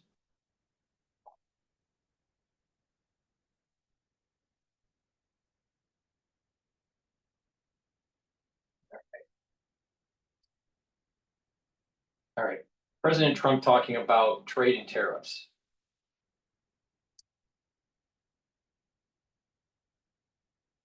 Men doing at least 150 grand a year. If you're completely out of shape, let's drop the ego and get real for a moment. If you haven't been ripped in 10 years. Mr. President, what kind of teeth though are in those investments? What kind of teeth are in those investments, meaning that would force the EU to make those investments? If they don't make those investments, what happens on the other side? Well, then they pay tariffs of 35%.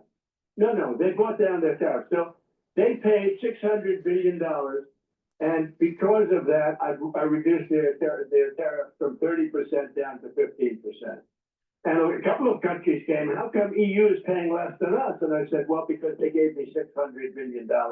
And that's a gift. That's not like, a loan, by the way. That's not a loan that, 3 years comes up, we have to pay it back. There's nothing to pay back. They gave us $600 billion that we can invest in anything we want. The deal that you. And nobody knows it, Becky. Nobody knows it, because, they don't know. No, we have been trying to figure out the details on that, Mr. President, so. Well, there are no details. The details are $600 billion to invest in anything I want. Anything. Okay. I can do anything I want with it. And the purpose was they've been, ripping us for so many years that it's time that they pay up, and they have to pay up. We couldn't afford to have the deficit. Look, I did something with Switzerland the other day. I spoke to their prime minister. The woman was nice, but she didn't want to listen. And they paid essentially no tariff. And I said, we have a $41 billion deficit with you, madam. I didn't know her. And she said, we have a $41 billion deficit. and you want to pay 1% tariffs. You wanted 1%. I said, we're not going to pay 1%. We lose. Because I view deficit as loss. You know, you have some people that, by the way, I think Pharmaceuticals are a big issue with Switzerland. I think. Well, I'll go into pharmaceuticals. They make a fortune with pharmaceuticals, and they make our pharmaceuticals in China and Ireland and everything else. And within the next week or so, we're going to be announcing tariffs on specifically. This is this is a separate class than the 15% tariffs on sort of everything. These are excluded classes, I call them. I like to call them excluded, like steel, aluminum, etc. Right. Well, we're going to be announcing on semiconductors and chips, which is a separate category, because we want them made in the United States. And by the way, they're being made in the United States. You know, we have the biggest in the world, as you know, from Taiwan is coming over and spending $300 billion in Arizona, building the biggest plant in the world for chips and semiconductors. But on pharmaceuticals, we'll be putting a initially small tariff on pharmaceuticals, but in 1 year, 1.5 years maximum, it's going to go to 150%, and then it's going to go to 250%, because we want pharmaceuticals made in our country. And that's not the CHIPS Act like Biden did, because they didn't know what he was doing, where they gave billions of dollars to companies that had more money than they knew what to do with. President Trump, can I ask you about something that you're doing that's opposite of the Biden administration too, and that's the latest deal that you've announced. The latest deal, though, that you're announcing with India, you're upset with the trade deal there, especially because they're buying Russian oil. The Biden administration sanctioned Russian oil, but then they kind of winked and nodded and appreciated that India and China were buying some of that oil because they were worried it would raise oil prices and thereby prices at the pump. To you, is it more important to shut down the Russians on this than to worry about oil prices? I'm not worried about prices because we're drilling at levels that nobody's ever seen before. And what Biden did is he stopped my drilling. And then prices, if you remember that first couple of months, prices went through the roof. And he immediately said, let's go back to what Trump was doing. Let's go back to it. But by that time, they had blown it, and the energy prices were so high, and that's what caused that. And his crazy spending is what caused. By the way, the largest inflation in the history of our country was during the Biden administration. Not 48 years. You know, they like to say 48 years. It was the largest in the history of our country, the inflation that we had during Biden, because the man obviously didn't know what he was doing. But with India, what people don't like to say about India. Under Biden, we had high inflation, all right? But I don't think it's the highest. I believe that we had higher inflation in other epochs of our history, like during the early forming of the country, so the 1700s. I think there was a high inflation even during Carter's administration. So I'm not sure if it's the highest. It was high, but I mean, come on. And this is where I think Trump is a little loose with the facts. Because the inflation was at, it was either at 7 or 9%. I think it was around 8.7 or something where it peaked for Biden. We had higher inflation before. Now, if he's measuring maybe the acceleration of the inflation, is he talking about first derivative or second derivative? This is where CNBC should be asking, well, what are you talking about? The actual inflation rate? Are you talking about absolute price difference from baseline to the new absolute price? The acceleration from one time period to another of the actual price? What are you talking about? So it's too loosey to narrow him in on a fact. But if it's just overall total inflation, I mean, George Washington was talking about how the provisions for goods was escalating, right? And this is in the 1700s. So I don't understand what he's talking about. The highest tariff nation, they have the highest tariff of anybody. We do very, very little business with India because their tariffs are so high. So India has not been a good trading partner because they do a lot of business with us, but we don't do business with them. So We settled on 25%, but I think I'm gonna raise that very substantially over the next 24 hours because they're buying Russian oil, they're fueling the war machine. And if they're gonna do that, then I'm not gonna be happy.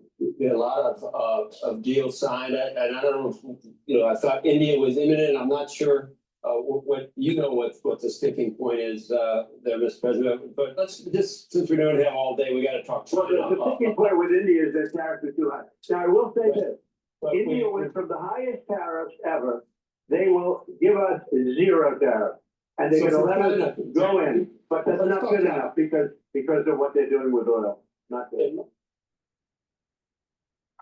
Wouldn't it be great if you could read and manage your mail when away on business, on vacation, or Wouldn't it be great that our young could actually just read? All right, let's listen to. There was another one here. Okay, this is Trump on immigration. Yeah, Mr. President, you've talked about you want success, not retribution. The Justice Department now tapping a grand jury to look into the intelligence community's assessment of what was happening with Russia. Is that you have nothing to do with directing the Justice Department? No, I have nothing to do. Pam is doing a great job. I have nothing to do with it. I will tell you this, they deserve it. I was happy to hear it. I actually read it just like you did. I have nothing to do with it. But what they did in the election, what they did in even the last election, but it was too big to rig. But what they did in the 2020 election is grotesque. I mean, that was a rigged election. Okay, we can't relitigate that. We can't relitigate that. Now we're back to rigging again. Well, you can use it. You know what? A year ago, you would have been upset if I said it. Today, it's different. I say it all the time. It was a rigged election. It was 100% rigged. We can't relitigate because it. And I'm sure that's gonna be Independent sources, even your Justice Department, but then I'm bringing up Bill Barr, but even they decided that there were things that happened, but nothing that would have swayed it. Well, they were wrong, and Bill Barr was wrong, and Bill Barr didn't investigate it, he should have. And why didn't Bill Barr give why didn't he give the Derma report? Why didn't he give that report, the stuff that's in there, that's all the stuff that's coming out of it? Why didn't he give it earlier? I mean, why did it take so long to do it? And why didn't they announce it earlier? Because it morphed. What happened is it morphed into the Biden administration, and the Biden administration buried it. So, it's too bad. How about Texas? But Now we're gonna do mid-year or midterm gerrymandering. All right. In terms of the crazy stuff that was happening with the election in 2020, what about that gap? That gap where it was like that 4 a.m. bump up for Biden? Statistically, that's impossible. All right. So what was going on with that? Why didn't we have audited at the state level, audited election count? Not certified, audited, and audit the machines. Why didn't that happen? Because if you certify an election, that doesn't mean anything. That doesn't mean it's been audited. Audited means that you take samples or the whole thing and you recount it. You check to see if people that should have voted, and ones that shouldn't vote, didn't vote. You didn't want a situation where people that weren't supposed to vote be added to the voting count. There needed to be a proper audit. That didn't happen. It was certified. Oh, we just counted the votes and we just certified. Well, did you actually audit the voting roll? Did you actually audit the machines? No. And that was the big problem. And that's where the big steal happened. Please go to my store, the-studio-reykjavik.com, and get the charcoal tea tree structural nano silver soaps. Very high quality soaps. You can also get it in lemongrass, lavender, and in peppermint. Please get a few bars of these very high quality structural nano silver soaps to help support the work that I do and help to support your health and wellness. Another great stack, to help with your immune system and your cardiovascular system is the following. Turmeric, it's an antioxidant, it's going to soak up free radicals, but it also brings down inflammation. Very important to take every day.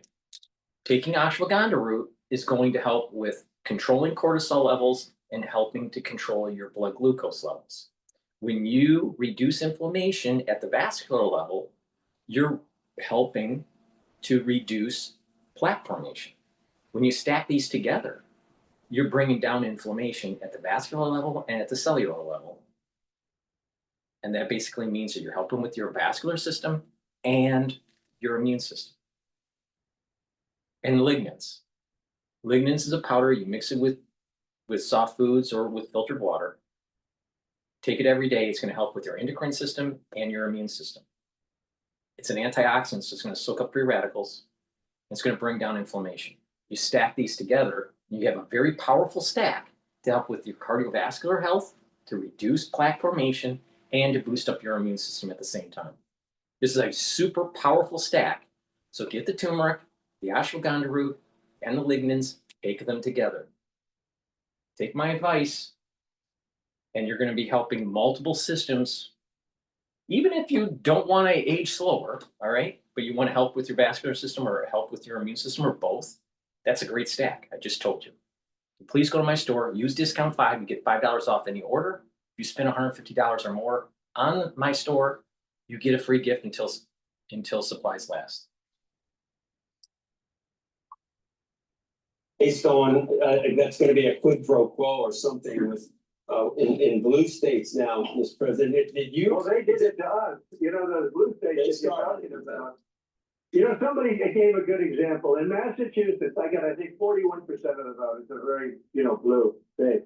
And yet it's got 100% of Congress, 100%. So I got 41% or something.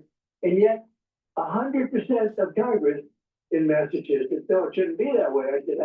We should have a couple of Congress people, but we have none. And think of this, 100%. In Illinois, we have probably the dumbest of all governors. Illinois, that guy is really sending, the business is blowing out of the state. It's terrible. It's a terrible thing that Pritzker's doing. He was the black sheep of the family. They threw him out of the business. But in Illinois, what's happened is terrible what they're doing. And you notice they go to Illinois for safety, but that's all gerrymandered. California's gerrymandered. We should have many more seats in Congress in California. It's all gerrymandered.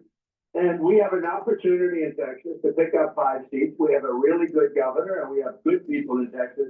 And I won Texas. I get the highest vote in the history of Texas, as you probably know. And we are entitled to 5 more seats. I have to check on that. And they expect. Check it. Why don't you check it, Brian? The fact checkers expect us to check everything you say on the phone. I want you to check it. But for 4 years, those fact checkers didn't fact check anything it was said about. We don't need to relitigate that either. But they fact checking. Why don't you check it, okay? Because I'd like you to. I got the highest vote in the history of Texas, okay? Mr. President, can I ask you back to the economy and just on some of the things we've seen with the jobs report, the weakness in those numbers that came out last week. People are trying to figure out where the weakness is coming from. Part of it may be because of immigration. Now, people voted you into office because they were concerned about immigration policy in this country. But if you look at the jobs report last week, it did show a 1.7 million drop off of foreign-born workers from March to July. That's a great number, by the way. That's a great number. Because it means we're putting Americans to work. Well, the problem is immigrants have accounted for more than half of the U.S. workforce growth over the last 3 years. And so you wonder if that gets into an issue. And I know you've spoken with farmers who have had concerns about being able to find temporary workers there. And I think their pleas have kind of hit you in a way where you looked at that a little differently. Well, I think we're getting the criminals out of our country. Because they had an open border policy because they were fooled and they allowed people from prisons and gang members and drug dealers into our country. We're getting the criminals out of our country by the thousands. And they're taken. We have murderers. We have people that are mentally insane. They come out of insane asylums and psych wards, and they come out of places that you don't want to know about. You would not like. Not only do we have illegal immigration, happening in the United States because of the porous border from the Biden administration. And you had criminals and crazies coming over the border. But we actually have individuals in our country going to college that are, you would say that perhaps the colleges are even insane, a institution, quote, institution that's creating a crazy ultra liberals, insane ultra liberals. So it's not just illegal immigration that's importing insane individuals. We're creating insane individuals in the universities.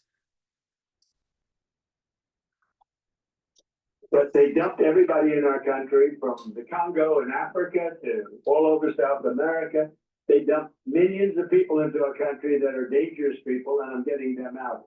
I'm working with the farmers, however, and the farmers have been great. I also got the highest vote for farmers, I think, that anybody's ever gotten.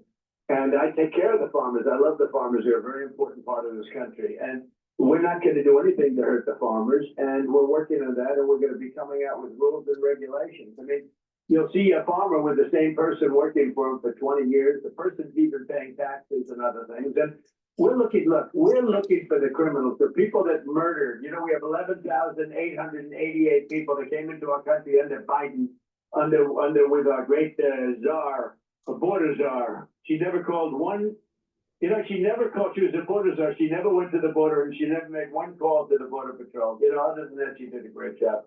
But they had hundreds of people that were murdered, 11,888 murders. 50% of which murdered more than one person in our country. We've already gotten a lot of them out, and some of them are so dangerous we don't want to bring them back. We want to put them in our own prison because we don't want them coming back. This is the reason why. This is the reason why I voted for Trump 3 times. All right, I like him engaging the politic and the discussion and calling off people. Now, he's a little loose on the facts sometimes. I'll admit to that. But the thing is that most politicians, they either run away, they don't engage the media, they definitely don't call. I mean, how often did you see Biden call CNBC or Fox or CNN? Never. Or Obama. They hide. They have a staffer creating a speech that's just boilerplate. But this is a real conversation that's going on at CNBC between the business staff and Donald Trump. And he's just letting it out, He doesn't have a staffer trying to sugarcoat it. Now, you may agree with him, you may disagree. In many cases, I agree with him. Maybe 80, 90% of the time, all right? But the thing is that that's what I want in a president, leadership. People need to start leading, trying to fix the problems instead of keyboard warrior, I don't like this, but don't do anything after they hit, the return button. Leaders lead and get things done. You engage and you move forward. You don't just, I don't like this, and I'm just going to type it up. And that's the reason why half the society are a bunch of pussies. Why you have another half of the society sitting on the fence, deciding if they're going to get on the battlefield or not.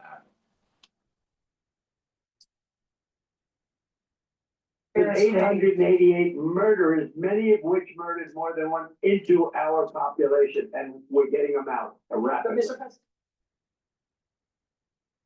they don't believe how toxic this is. If you're still using a plastic or wooden cutting board, you need to hear this. I never post stuff like this, but I had to share. I cook almost. All right, so now Trump is complaining on how the banks discriminated against him. So this is tied to Brian Moynihan. And now the guest that we've been talking about all morning, President Donald Trump. Mr. President, welcome to the meeting. And people are talking about President Xi, and then you went out of your way to kind of say other people are saying, I think you even called it fake news or something. It it looked like you were indicating that you were unhappy or that talks had broken down, and we've had a couple of frameworks or some positive moves in China. We've had a lot of success with other countries. China is a big deal and a big, not quite the elephant in the room, but certainly an important trading partner. Where does that stand? Will there be a meeting between you and President Xi? Anything planned at this point? What's the sticking point now, and how optimistic are you that we get a comprehensive Well, I can have a deal? meeting. We have a very good relationship, but I didn't call for the meeting. He called for the meeting. So the fake news announced Donald Trump wants a meeting with China. No, I didn't want it. No, he asked for a meeting, and I'll end up having a meeting before the end of the year, most likely, if we make a deal. If we don't make a deal, I'm not going to have a meeting. I mean, what's the purpose of meeting if we're not going to make a deal? But we're getting very close to a deal. We're getting along with China very well. I will tell you, you had a point when I had 145% tariffs on. I put in for fentanyl. I put in, actually said to people, where are we now with China, by the way? Because I kept adding more and more. They said, sir, you're up to 145%. I said, you got to be kidding. So I sort of tried to bring it down a little bit. But when it was up to 145%, meaning we were doing zero business with China, China was collapsing. I don't know if you know that. You haven't reported it if you do. But China was collapsing. China is very reliant on the United States. My relationship with him is very good. I think we'll make a good deal. It's not imperative, but I think we're going to make a good deal. But no, they had a thing that Donald Trump really wanted to go there. No, I don't.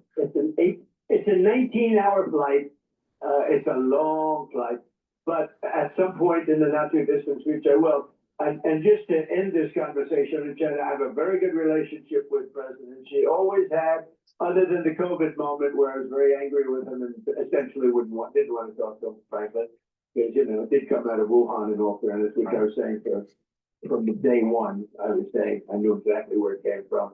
But that did interfere with the relationship. Ground zero for the crisis in late 2019 was China and Wuhan. All right, that's ground zero. Now, there's a lot of nuance to this. There was actually 3 releases.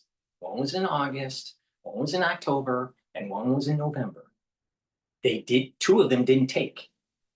All right, so, and they had different lethalities. But it's a CCP USA viron, all right? Not just a China one. I think I made that extremely clear with 5 years of covering this bullshit. It's a USA CCP virus.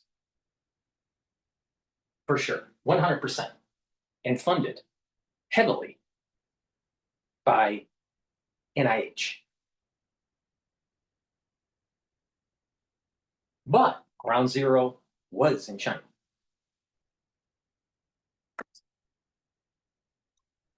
No, I've had a great relationship with President Xi. We respect him a lot. They respect us a lot. They didn't respect Biden. They thought he was a numbskull. They couldn't believe he was the president of the United States, and neither can anyone else if that happened. Mr. President, on a different topic, the Wall Street Journal is reporting that you're prepping an order that they say would punish banks that discriminate against conservatives, including potentially Bank of America. I'm going to be actually talking to Brian Moynihan here later today. Can you tell us about that executive order? What's in that? And what do you think the banks have done? Well, they did discriminate. I had J.P. Morgan Chase. I had hundreds of millions of dollars in cash. I could see if they want to, if they want to do something bad because you don't have any money and you're defaulted and they took people out. But I'll give you me as an example. I had hundreds of millions. I had many accounts loaded up with cash. I was loaded up with cash. And they told me, I'm sorry, sir, we can't have you. You have 20 days to get out. I said, you got to be kidding. I've been with you for 35, 40 years. They said, and I mean, I had all this, I didn't know what to do with it. And I went to, and you could ask him, maybe he's not going to admit it. So I said, I was informed by my people that we have to get out of Chase Manhattan, that's Jamie, and J.P. Morgan Chase. So I said, never in this situation before. I've never had anything like it. And it's not like, gee, you defaulted on a loan. You know, geez, if I can understand that, that's different. But there's no default. I mean, there's nothing but cash. It's a really, I have a really great company. And then what happens is I call up Bank of America routinely because when I was president, this was after I got out of I call up Bank of America routinely. And I speak to him and I speak to a couple of people and they have zero interest. Brian was kissing my ass when I was president. Wait, hold on. Just imagine when we go to the digital dollar and there are no coinage, no dollar bills, but everything's digital on a blockchain. What happens when you become a pariah of society? What happens when you are considered a dissident? The system shuts you down. Now, if that can happen to a president, a former president, and a billionaire, don't you think that it'll happen to little old 1000-aire out there in most of the society? The far majority of the people would not have the means to fight the system. And therefore, what you have are compliant economic units, compliant carbon-based economic units that will eventually be replaced by inorganic, non-carbon economic units, aka humanoids. All right? So what are you going to do? You're just going to type away at the keyboard and be a keyboard warrior? Or are you going to fight the system before the system is boxed you in? Now, some people would say, it's already boxed in, DrPaulCottrell, blah, blah, blah, blah, blah, blah, blah, blah, blah. No, we're not boxed in yet. Because guess what? You still have a dollar bill. You still have coinage. But as we start to move towards a 100% digital currency, and you are protecting the civil liberties that are enshrined in the Constitution, and you don't protect those amendments, like the freedom of speech, then something similar is going to happen to you when the system doesn't like what you have to say, or when the system doesn't like you for whatever reason. Religion, your color, your skin color, maybe the way you dye your hair. So what are you going to do? What are you going to do? If this is what can happen to someone that is a $6 billionaire, a president and former president, if that's what can happen to them, what the hell is going to happen to little old you?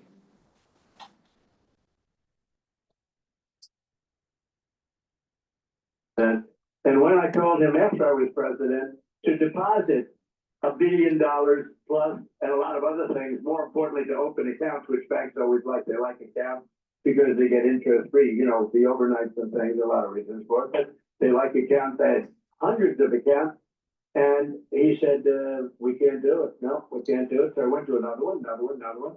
I ended up going to small banks all over the place. I mean, I was putting 10 million here, 10 million there, 5 million, 10 million, 12 million. I have them all over the place, the craziest thing.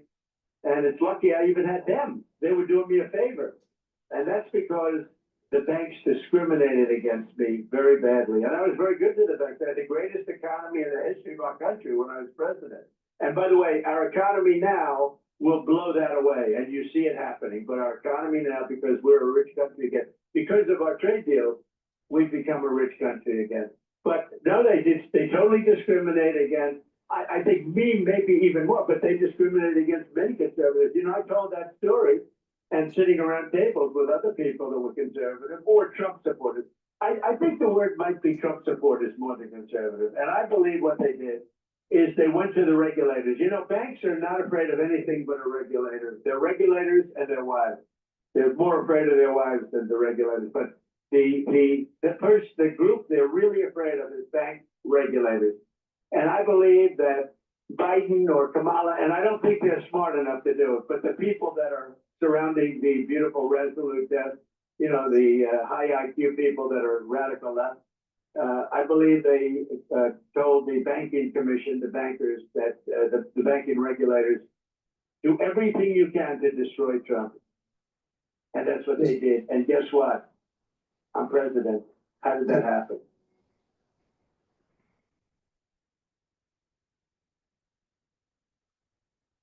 All right. Let's continue on. Please go to my store, the-studio-reykjavik.com. Many people within this year you're gonna start hearing or feeling or knowing people that have razor throat. All right. So it's important. It's really important, no matter what the season is, to make sure that you have lozenges and drops to mitigate that irritation in your throat right away. All right. And help to boost up that immune system. Now, I have 3 types of drops. All right. You can get it in blueberry, in 100 count, cherry, and also in honey lemon. The drops are smaller than the lozenges, but you take them right away when you have that irritation to mitigate the problem. If you let it fester, you're going to have problems. So you got to take my advice. Make sure you have some at work and have some at home. Use them right away. I also have in stock the elderberry zinc in a 21 count. Again, the lozenges are larger than the drops. So get a few bags for your household. Be prepared. It's coming. All right. Now, who's the most accurate on this crap than anyone on the internet? Who's the most accurate? Dr. Paul Cottrell. Nobody else is more accurate. Nobody. There is nobody more accurate on this. So just pay attention because it's coming. All right. Let's listen to BofA now. Brian Moynihan. Let's see if he has anything nice to say about Trump. This was one day ago on Face the Nation, the liberal broadcast by CBS. Imagine being able to build anything just by thinking about it. Meet Base 44, a complete AI creation platform made for anyone with an idea and a drive to bring it to life. Describe what you want and watch it take shape. You can plan. And we're back with Bank of America CEO Brian Moynihan. Good morning, and thank you for being here with us. It's good to be here. Good morning. Now remember, Well, Moynihan was a major CEO that prevented Trump from having bank accounts at BofA. And by the way, I think he's one of the dumbest of the bankers that are out there in the big 3. I'm hoping you can give us some clarity here on what's going on with the economy. Your Bank of America economists say no rate hikes this year and no recession. Is that still the case after Friday's jobs report? Yeah, it's still the case. And that's a less growth than they would have had 6-9 months ago and reflects the impact of the tariff war and the trade and all that. But they still think we continues to grow. We're growing at a slow rate, say 1.5% this year, a little more next year, and a little more the year after that. But it'll take inflation for the Fed to get inflation out of the system really through the end of 26 and into 27 down to the 2% level. And that's why they had the Fed holding.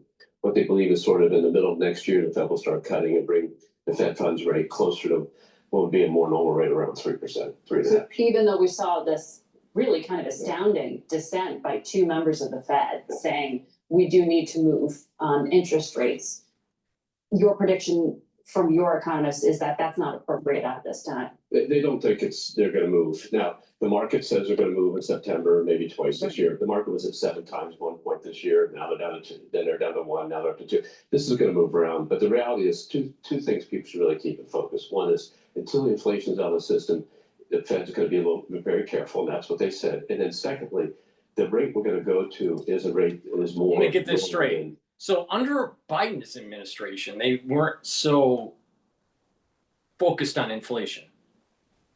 They thought it was transitory, right? They let it just skyrocket to the moon. But under Trump's administration, they're laser focused, and just in case tariffs increase goods and services, we gotta hold off and not cut rates. That seems like the Federal Reserve is a bit politically biased, doesn't it?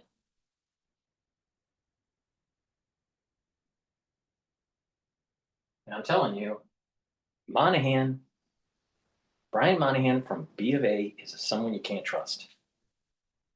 One, he's an idiot, and two, I think he aligned himself with the Democratic Party. Global financial crisis, more of a 3%, 3.5% rate, which actually means the American economy is probably functioning better, frankly. So on that point, the Wall Street Journal, we were reading in, puts the tariff tax increases costing $360 billion a year. That's one of the largest tax increases in history, they say.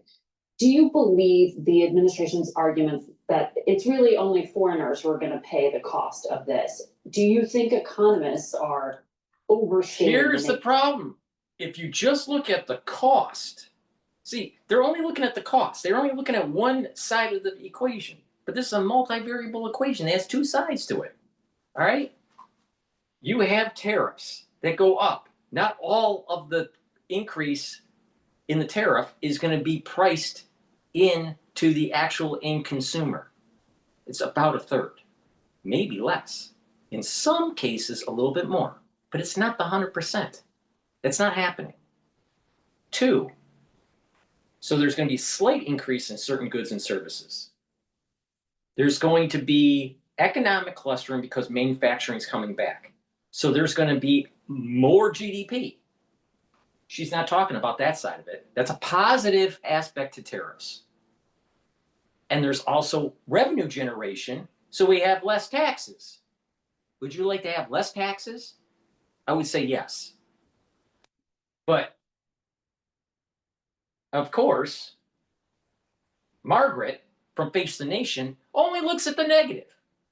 The consumer, not the, you need to be a producer. Stop being a consumer, be a producer, all right? Start being an entrepreneur. Stop being just a consumer. Stop being a slave laborer, no matter what job you have. If you're working for someone, you're a slave. All right. So Margaret from Face the Nation is always focused on the negative, never the positive. Tariffs generate revenue for the government. That means it needs less taxes from you. And it takes that money and pays the debt that Congress keeps on increasing. But better yet, it brings manufacturing back. Economic clustering is what will fuel a more robust economy. And not only that, you will have the prowess to wage war against the CCP in this decade.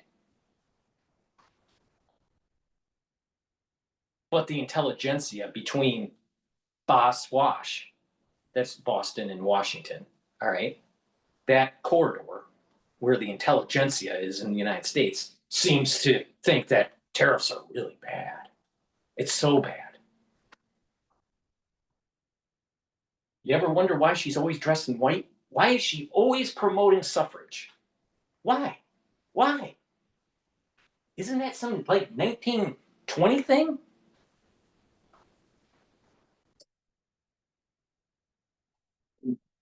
Well, I think no one really knows, honestly, because this is a different regime than we've been in before. And they're trying to extrapolate from things from 50 years ago when the economies were a different structure. Our team thinks it has an impact on inflation of about 30, 40 basis points. Meaning adding to prices people are paying. Adding to the inflation rate in the United States. But need to back up. What the real impact right now is the new Trump administration coming in had 4 or 5 policies.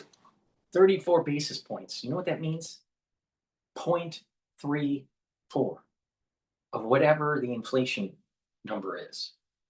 Now, if the Federal Reserve is saying inflation's around 2.3, 2.7%, tariffs are only affecting that number by 0.34. Really?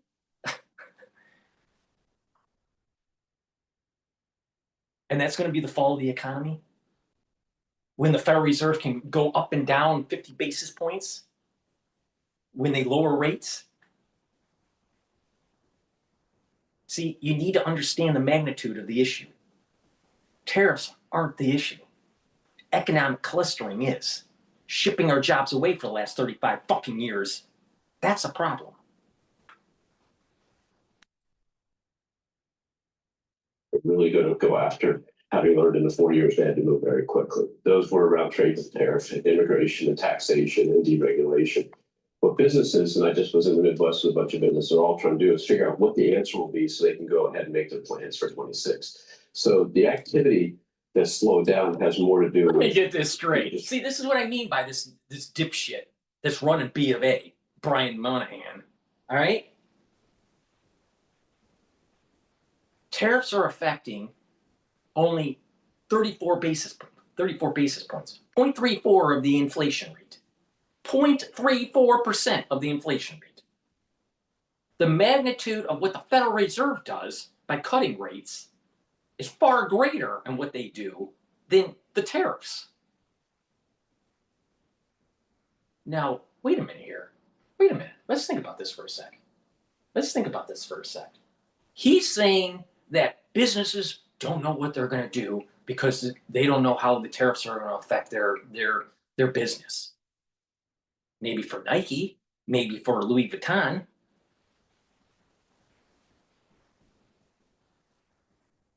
When you're only talking about 0.34% of inflation,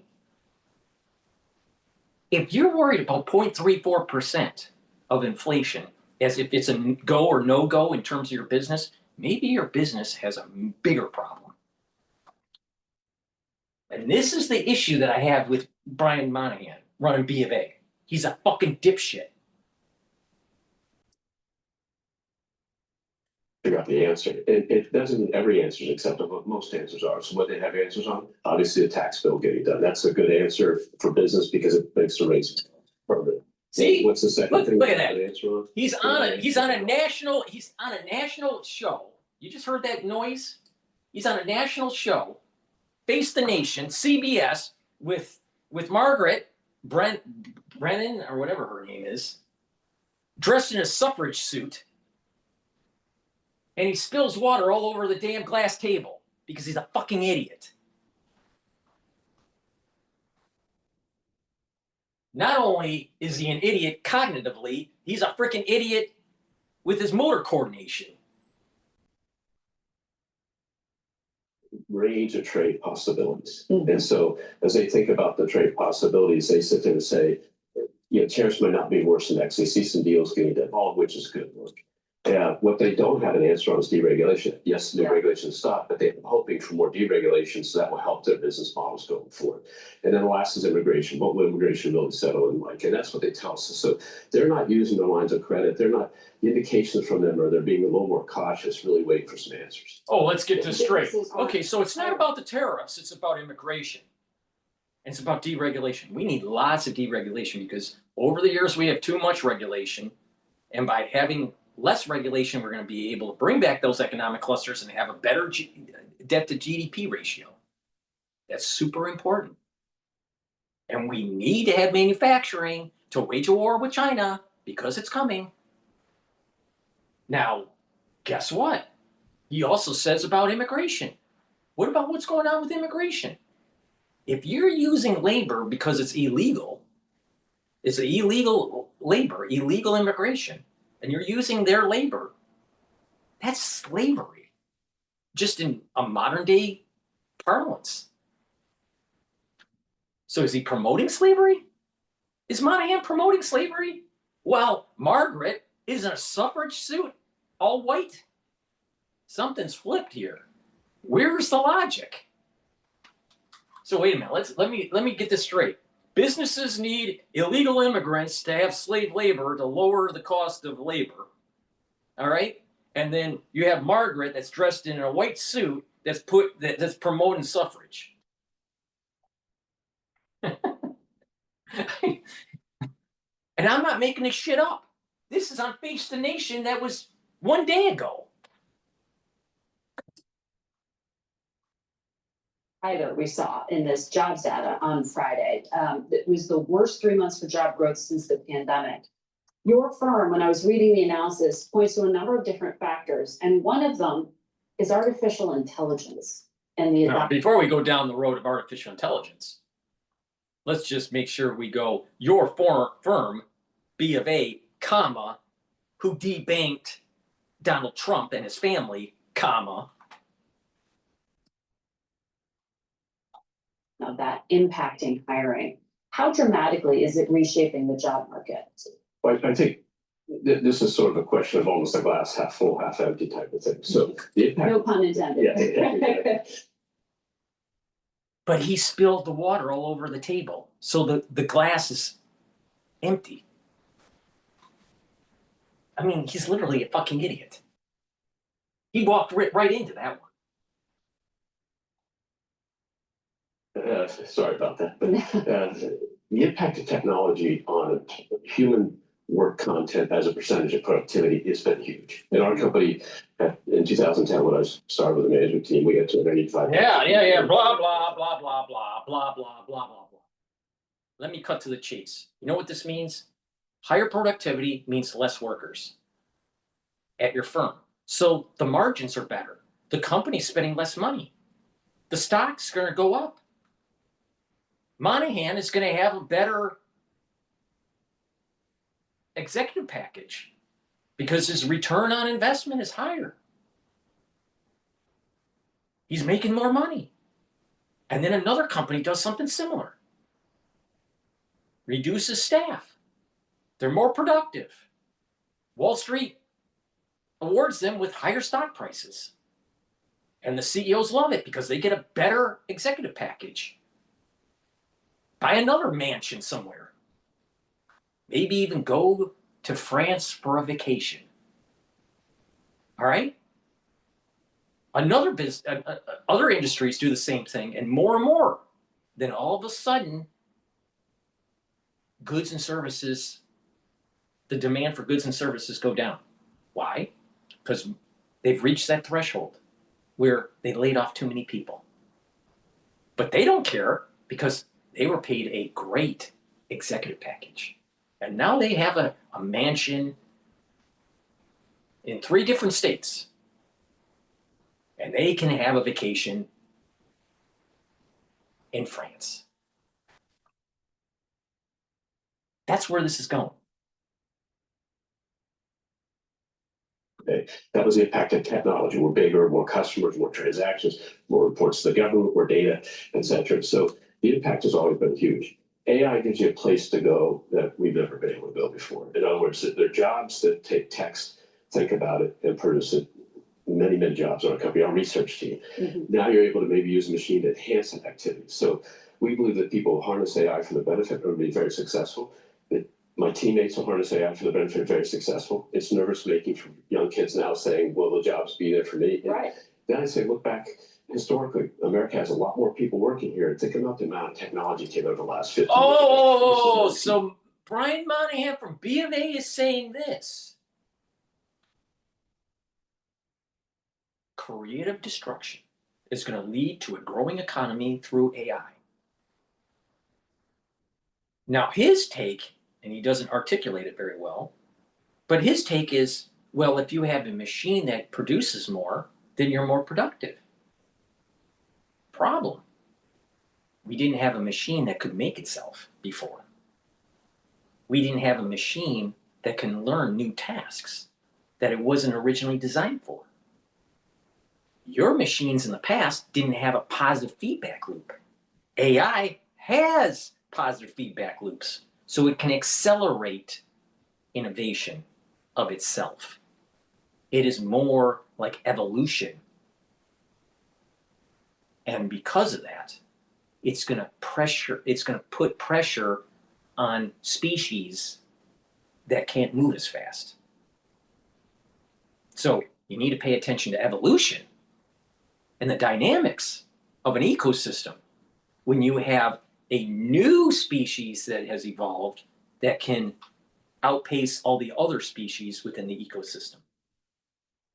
That's the difference, Brian Monahan. But he's running BofA. Now let me think about this for a second. Listen to Dr. Paul Cottrell tell you why he doesn't fully understand the issue. BofA gives loans to businesses. BofA gives loans to for mortgages so you can buy a home or a car. They even give loans to other banks. When you have a society that can't pay the loans go into default, and therefore stress is going to happen at the banking industry. So he's promoting AI, but once the creative destruction doesn't work, and you reach a certain threshold, and there's a certain number of the population that's underemployed or unemployed, and debts aren't being paid, the banking sector is gonna get flushed down the toilet. And they're gonna be knocking on Congress's door asking for a bailout. But AI is so great. It's so great. It's great for him because he's at an age and with an executive package to benefit from it. Are you of an age and of an executive package to benefit from it? Probably not. Unless you're Brian Monahan, listen to Dr. Paul Cottrell. In this country, we did 50 years ago, twice as many. The population's only gone up by about a third. So think about that dynamic as it finds its way through. That's a glass half full part of it, but it will have an impact. I don't think it's impacting a lot right now because he doesn't have a glass that's half full. He emptied it all over the table by spilling it.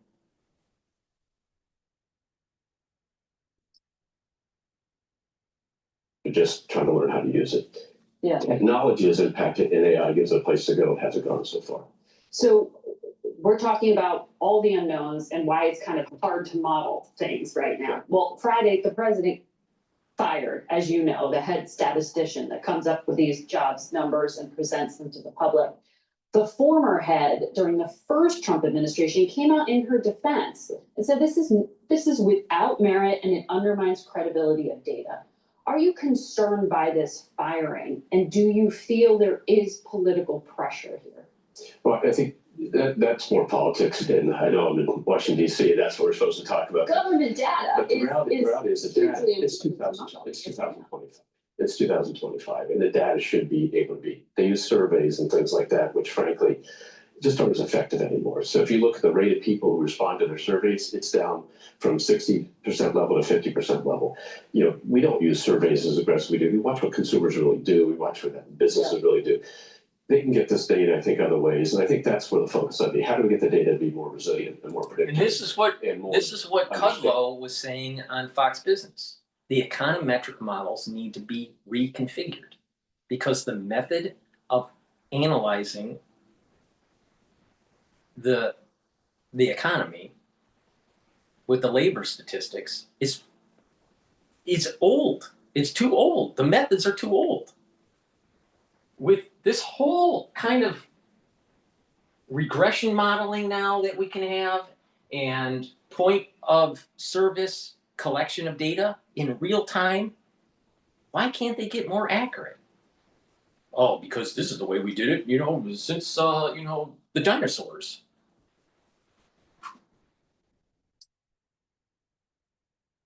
Because what bounces around is restatements, and that was one of the largest restatements going back 5 or 7 years in the pandemic, 5 years in the pandemic.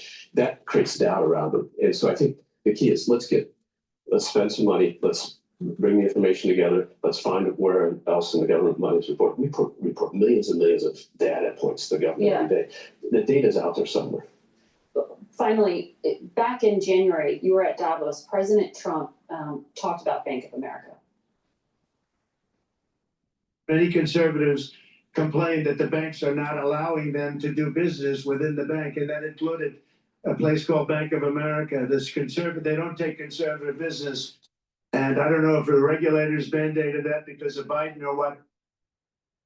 Do you want to respond to the allegation that conservatives are not being allowed to do business with your bank? We have 70 million consumers and we're the biggest small business lender. So that's not it. The issue they're focused on is the regulators' impact on this industry. You heard Senator Scott talk about this week. This reputation. The biggest portfolio for consumer loans. And if you have high unemployment because AI, BofA is going to have a big problem.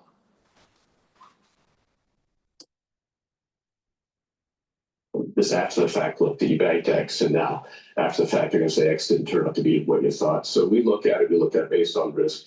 People may feel those decisions are made for some other reason, but we always make it on what's best for our company, what's best for the client. Are there industries you're uncomfortable doing business with? No, we do business really. Guns, oil and gas, tobacco, all of it? We do business with all those industries. Individual companies, things like credit decisions, stuff, that's different. But the reality is that if they gave us clarity from the regulatory thing and avoid the second guessing, that would be helpful. And I think that's what the president was pointing out to us. All right. Brian Moynihan, thank you for giving us some insight into the data you are seeing. One day, you won't have to assemble the entire creative team, just a little. I'll tell you, Moynihan is an idiot. Please go to my store, the-studio-reykjavik.com, and take this stack to help with your cardiovascular health and your immune system. Omega-3 will help to bring down LDL levels and increase your HDL levels. Also, omega-3 helps to bring down systemic inflammation.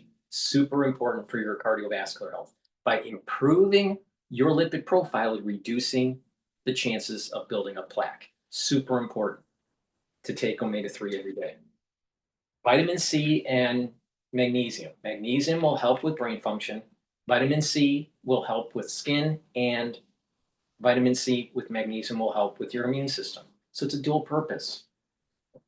Vitamins, stack them together, and you're helping your immune system, your brain function, your skin, and your cardiovascular health. So please go to my store, get the vitamin C with magnesium and the omega-3 stack. Also, magnesium helps to improve the efficacy of vitamin D3. So please go to my store and get vitamin C with magnesium and omega-3. Another great stack that I have that will help with your bone density and your cardiovascular health is the following. D3 will help to absorb calcium. It helps as a cofactor for gene expression. And D3 helps to get rid of cells that need to go into apoptosis. That was really important in 2020.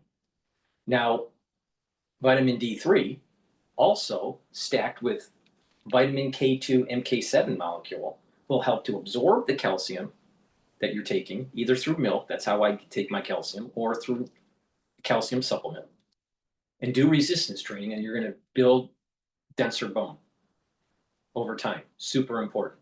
But another trick to build denser bone, especially in the legs and the hip and the spine, is to be on a hard floor, take off your shoes and your socks, and to do calf lifts. All right. So you're lifting off your toes and then you're coming back down, and do that with a little bit of force onto your heel. And that produces a vibration up through your leg, into your hip, into your spine. And that vibration, doing about 50 a day, 50 of those calf lifts a day, with taking calcium and taking vitamin D3 and K2 and also doing resistance training, lifting weights. By doing that, you're going to gain denser bone. That's super important to strengthening the femur, the neck of the femur, and your hip.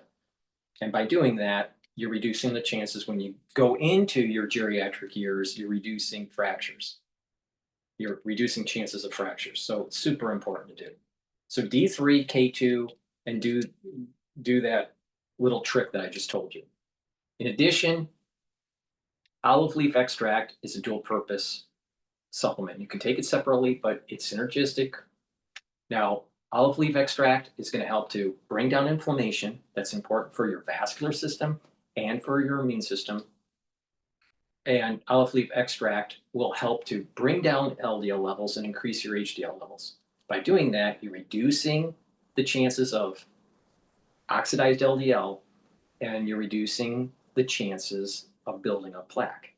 So if you take them together, D3, K2, and olive leaf extract, you're doing two things. You're helping with your cardiovascular health, but you're also, with the resistance training, you're gaining denser bone over time. Now, your bones need a remodel. It takes about 5 years to turn over and remodel. You do get benefits after a year, but you get the max benefits of this type of protocol if you stick to the program and you do it for 5 years. All right, so please pay attention. This is a way so you don't get osteopenia or osteoporosis.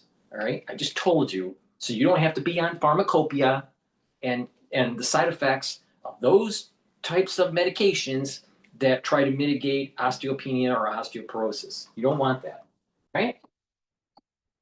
So pay attention to Dr. Paul Cottrell. Take the D3, take the K2, all right? Do the resistance training. Please go to my store, the-studio-reykjavik.com. The link is in the description of this video. Use discount 5, you get $5 off any order. And if you spend $150 or more, you get a free gift until supplies last. All righty. All right, let's listen about what's going on in the housing market in the United States. A tale of two housing markets, home prices in half the country on the way up and in the other half going down. Let's bring in Katrina Campins, Fox Business real estate contributor and host of Mansion Global. Katrina, great to have you on. People have so many questions when it comes to the housing market right now, and seems that there's still a wait and see for these interest rates to maybe come down and increase affordability. So what are we seeing right now, and what are the trends?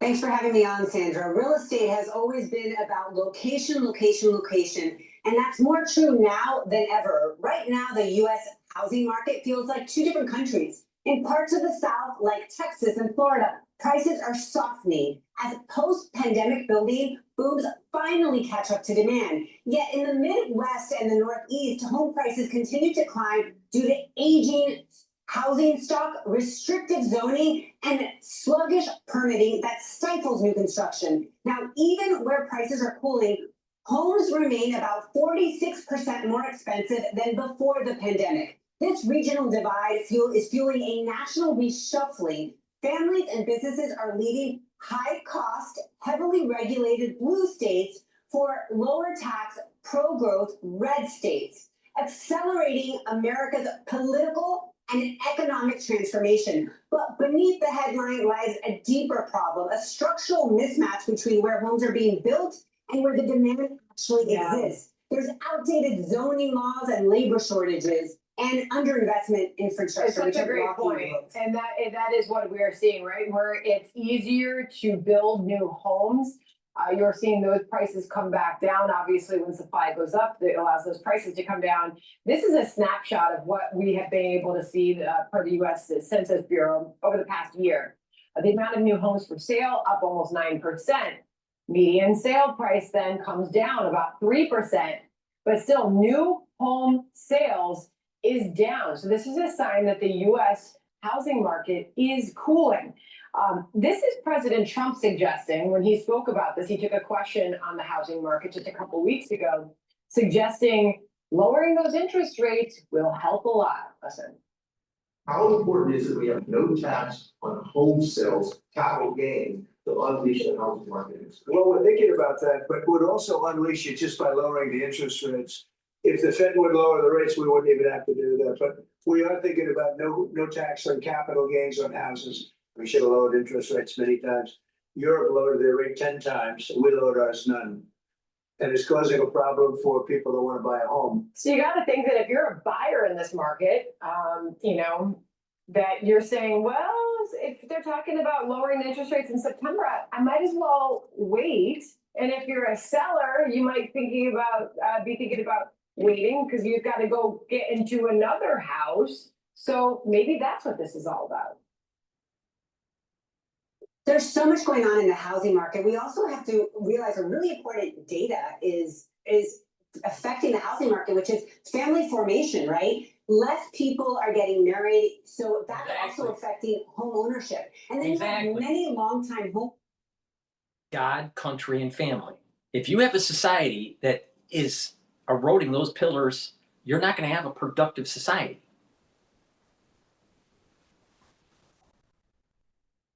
But the liberals know better. The liberals know better.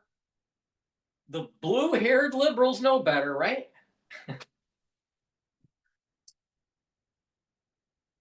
Who hold the majority of housing wealth in this country, and they're sitting on massive gains and are hesitant to sell because they face capital gains taxes. And this is very apparent in Florida, California, and New York. And at first glance, people tell me, well, that's only helping the wealthy, but it's not, because it hasn't been adjusted since 1997, and things have changed drastically since then. So the middle class is affected by capital gains, and you have so many staying in their homes because they don't want to pay that tax.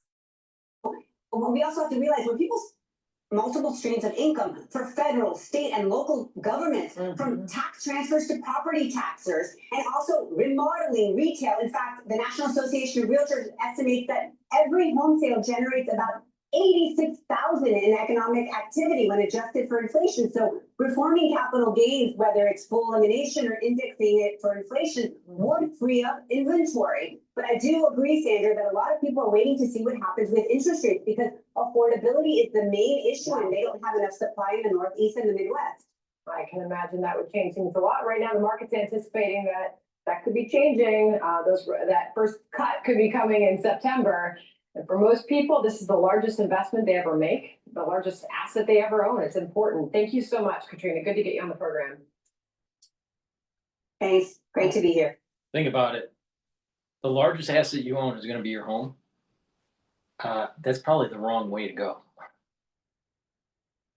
Your largest asset should be in some sort of liquid, something very liquid, which is more like stocks or bonds. All right, let's listen to about China. Across China, government employees are being told, hey, you can't travel abroad without permission. Some workers have even been ordered to hand in their passports. Gordon Chang joins us now. Why is China closing up? Why are they afraid of foreign contact? First of all, Stuart, I think that there's just paranoia, but also they know that they're in trouble. When someone travels abroad, they bring money out, and China has a cash problem. The other thing is that I think that there's a general concern that people in Beijing see that if people travel abroad, Chinese travel abroad, they're going to get a very different view of the world than recent Chinese propaganda. The gap between what China says about itself and reality is growing, and we've seen that over the last couple of months. I think Beijing is really, really worried. Is Xi Jinping's leadership a little brittle? Is it in question here? The last time you were with us, you were saying, yeah, he's got problems. Yeah, he certainly has problems, and we're going to know by the end of October how true these rumors are. There's two big events between now and then. One of them is that there has traditionally been senior Chinese leaders meet at a seaside resort, BeiDahe, and they often hammer out really important leadership decisions. The second thing is the Communist Party is holding its fourth plenum in October. That's going to deal with a lot of economic issues. We're going to see how Xi Jinping weathers these 2 months. If he weathers them, then he's okay. But if not, I think there's going to be a real change in the leadership. And we're all just waiting. It's criminology. I wonder how they're going to deal with this, because China's fertility rate is falling. A study suggests it's dropped below replacement levels. Is China's population actually falling, Gordon? And if it is, what's the implications of that? It's been falling for about 3 years. It's now about 1.4 billion people. Some say 1.3 billion. But by the end of this century, Stuart, it's going to be somewhere between 330 and 770 million. This is going to be the biggest population fall in history in the absence of war or disease. And essentially, China's total fertility rate now is probably half of replacement. So you can see why this population is going to collapse fairly soon. You need 2 point, the fertility rate has to be 2.1. That for replacement, your population stays stable at 2.1. I think that's babies per woman in a lifetime, or whatever. whatever. But China's fertility rate is half that now? Yeah, and China claims 1.3. Some Chinese demographers say it's actually 1.1. You'll see some say 1.0. There's a lot of disagreement about fertility in China for a number of reasons, but clearly it's around half of replacement. But that's an economic problem, isn't it? Because if your fertility rate shrinks, your population actually gets older, and there are more and more retired people who have to be supported by fewer and fewer actual workers. That's the economic problem for China right now, right? It's a dependency ratio, and China's dependency ratio is worse than almost every other country's. So it's not just a shrinking population, it is who's in that population. And by the way, China The thing believes is that if you need more support by the society, this is where AI humanoids come in. And that's probably the reason why focus on Japan. I know they're talking about China, but focus on Japan. They're going to implement humanoids for geriatric care. It's going to happen. Trust me. Is with robots, but you can't do that. You can ameliorate some of the effects of population decline by automation, but not to the extent that China needs. Okay. According to the Wall Street Journal, China's limiting access to critical minerals for our defense companies. Gordon, I thought we had an agreement on these minerals. Is China not honoring their side of the deal? They're not honoring the May 12th agreement. By the way, China, we got to buy, but China's got to sell. The Chinese had a similar export ban on rare earths to Japan in 2010.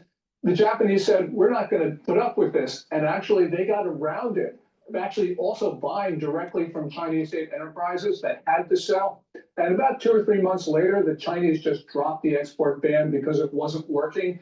We're so much more powerful than Japan is. We should be able to do the same thing. Yes, it's going to hurt. But remember, we've got a lot of leverage, too. We've got parts for Boeings. They need access to our market right now because China is more export dependent than it's been in a very long time. President Trump still holds the high cards, and I hope that he plays them. What do you think? I've got 30 seconds. What do you think of the chances of a China trade deal within the next month? I don't think so, because I think both China and the United States are stalling. China's stalling because of the leadership turmoil. We're stalling because President Trump is stitching up all these trade deals that are isolating China. So actually delay helps us. And I think that's what Trump is doing. Gordon Chang, thanks so much for being with us. We'll bring you back as soon as possible for more on China. Thank you, Gordon. Please go to my store, the-studio-reykjavik.com. I guarantee you need to brush your teeth every day. Why don't you go to my store and get the best toothpaste that you can buy? It's made from structural nanosilver. They'll whiten your teeth, freshen your breath, help with the health of your gum line, reduce inflammation at the gum line, and with good oral hygiene, you're going to have better health overall. Not just your oral hygiene, but cardiovascular and valvular health will improve. So please go to my store, the-studio-reykjavik.com. Get the structural nanosilver toothpaste. A lot of people don't realize that poor oral hygiene can affect your vascular system. So pay attention. Use a good toothpaste. That's the best toothpaste that you can buy. I also have gels. You can get it in the tube form or in the quick dispenser form. These gels are dual purpose. You can put it on your hands, around your mouth, around your eyes, around your nose, around your ears, lightly coat your nostrils, stays active for 5.5 hours. If you're not feeling well or someone around you is not feeling well, guess what? Use this. You can use it as a daily skincare. Also, if you have a cut, an abrasion, or a minor burn, you can put it on the skin and it'll help to heal it quicker. You can use it as an aftershave. So ladies, if you're shaving your legs, use the gel and it'll soothe that razor burn. Guys, you're shaving your face, use it as an aftershave to help heal the skin. So please go to my store, the-studio-reykjavik.com, and get the gels. I have 2 types, in the quick dispenser or in the tube form. Make sure you have some at home and at work. You never know when you need it. Also, cleanse. It's a 30 parts per million. You take a teaspoon a day, swish in your mouth, gargle 20 seconds or 30 seconds, and then swallow. That's going to help to boost up your immune system and improve your your oral cavity and your oral pharynx. Super important to maintain that mucosal barrier and to maintain healthy epithelial lining. Please go to my store, the-studio-reykjavik.com, and get clients. And lastly, deodorants. Everyone needs the deodorant. You don't want to smell, right? So go to my store and get the deodorants that I have. I have it in peppermint, lavender, and tea tree, and in citrus. It's made from essential oils from the Himalayas. Very high quality deodorants, and they're dual purpose. For males and females, use it as a deodorant, and it will help to detoxify your body. So please go to my store, get a few bars for your household, use the very high quality deodorants that also help to detoxify your body. It's made from natural ingredients. You can't get a better deodorant than that. All right, let's go to balance of power on Bloomberg. The demand, not only here in the US, but there was so much interest overseas. We saw during the president's trip to the Middle East how much interest there was in Saudi Arabia and in the United Arab Emirates for buying those chips to be able to invest in artificial intelligence and in data centers that would be based there locally. Really something. It's an incredible story, even with this update, the idea of tariffs. NVIDIA just shy of $180 today, down just $2 with the help of Michael Shepard. A much better understanding now of what might be coming, whether it happens in 2 or 3 weeks. We'll find out together. Mike, thank you so much, as always, for being with us here on Balance of Power. Got a lot more to follow. Retired Marine Corps General Arnold Panaro is coming in next, only on Bloomberg.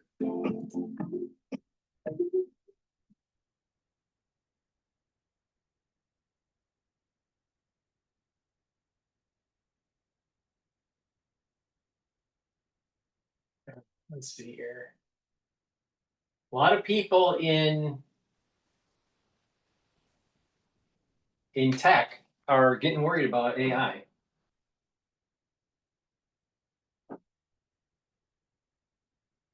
All right, let's listen about the natural gas industry. Take a look at shares of Williams. The company handles roughly a third of all the natural gas that is transported in the U.S. It oversees more than 30,000 miles of pipelines. It was a miss on Q2 earnings. You can see that's weighing on the stock a bit. Despite posting better than expected revenue, it did raise as well the low end of its guidance into year end. Joining us now on the first on scene interview with Williams CEO Jackson Marin. Good to have you this morning.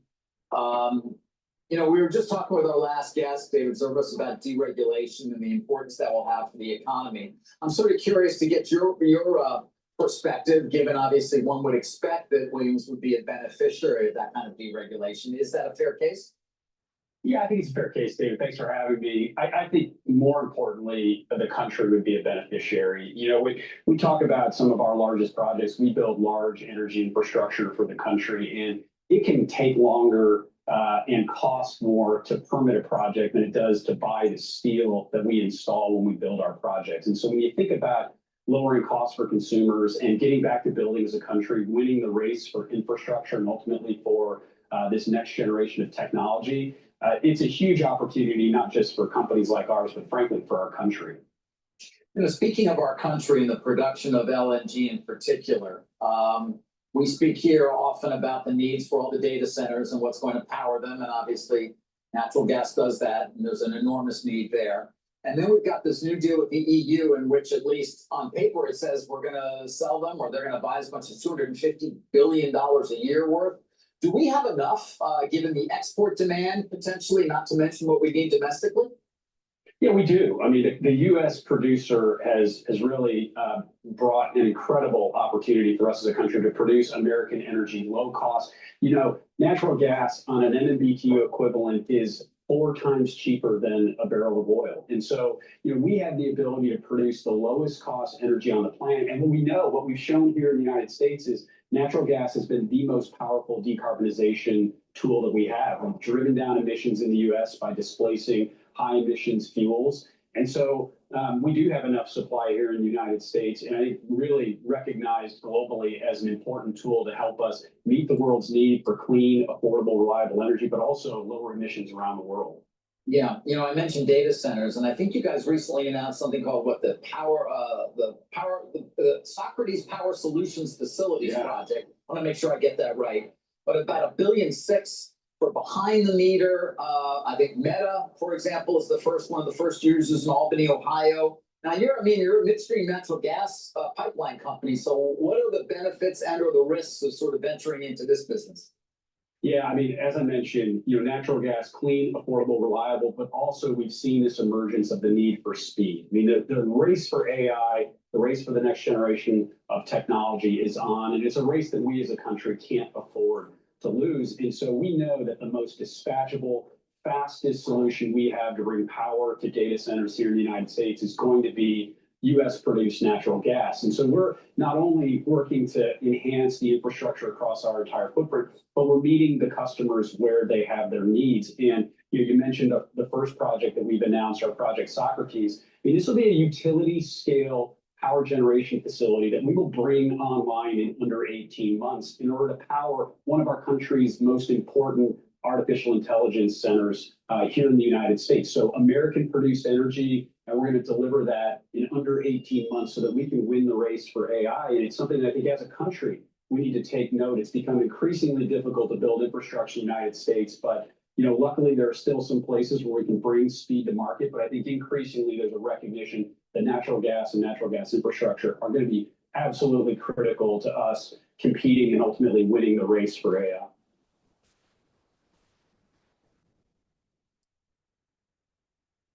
Please go to my store, the-studio-reykjavik.com, and get resveratrol. Resveratrol is an antioxidant. It's going to soak up free radicals. Resveratrol also helps the health of your mitochondria, so you have more energy.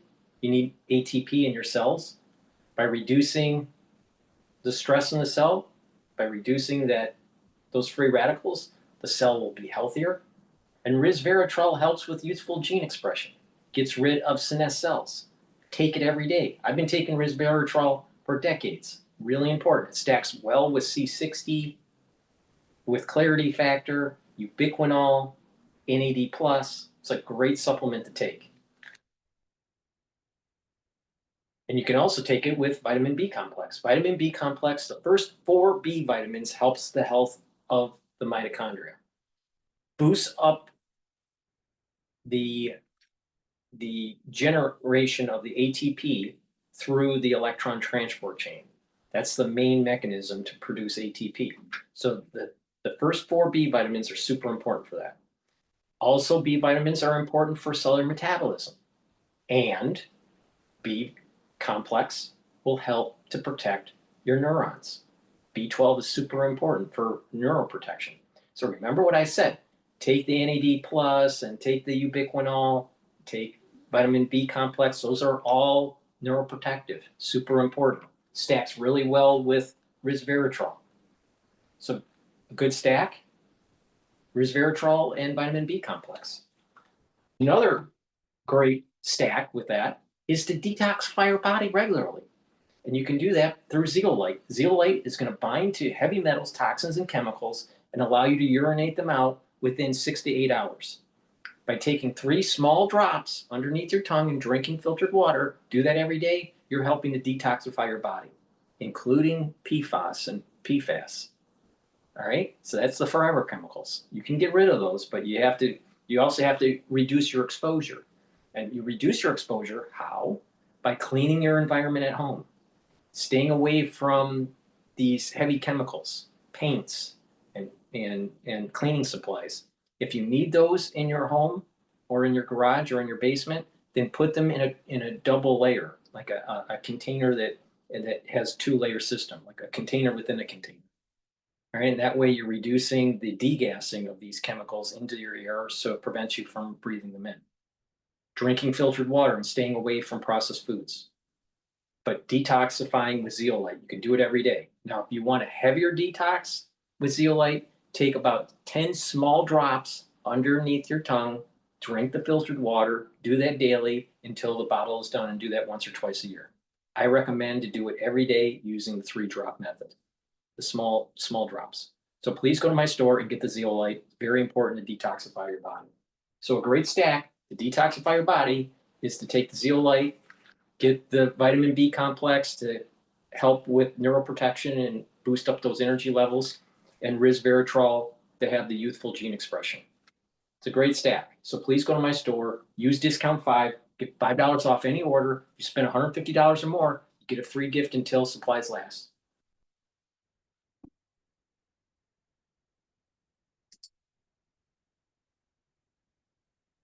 So if it's not Kamala Harris, who is it? These are some of the young progressives in the party on who should lead Democrats. I really like AOC. Unfortunately, I would like to see her stand, like, be more vocal about Palestine. But other than that, I really think that she should be the leader of the Democratic Party, as she is a Democratic socialist. Being also a young person, a young voter, a college student, seeing people like Dr. Mamdani, AOC just gaining so much more footing and so much more recognition in the policy field is very empowering. I think candidates like Zoran Mamdani and AOC are really inspiring to see. They, No, let me get this straight. So this was in Washington on July 25th. This year, okay? What was the common theme that we just heard? And we're only 34 seconds into this video that is 5 minutes and 41 seconds. I'm a young college student, I'm a young voter, and I want socialism. I want collectivism. Obviously, just the beginning of their sentence, I'm young, blah, blah, blah, blah, blah, is basically warning you they have no experience. They have no understanding of what they want. They know they have a problem, affordability, getting a job, but they don't understand the answer. You know why? Because they didn't read Ayn Rand. And Ayn Rand, through Atlas Shrugged, warned everybody, don't pick collectivism. Pick individualism. But these young voters, young college students, they didn't learn from history.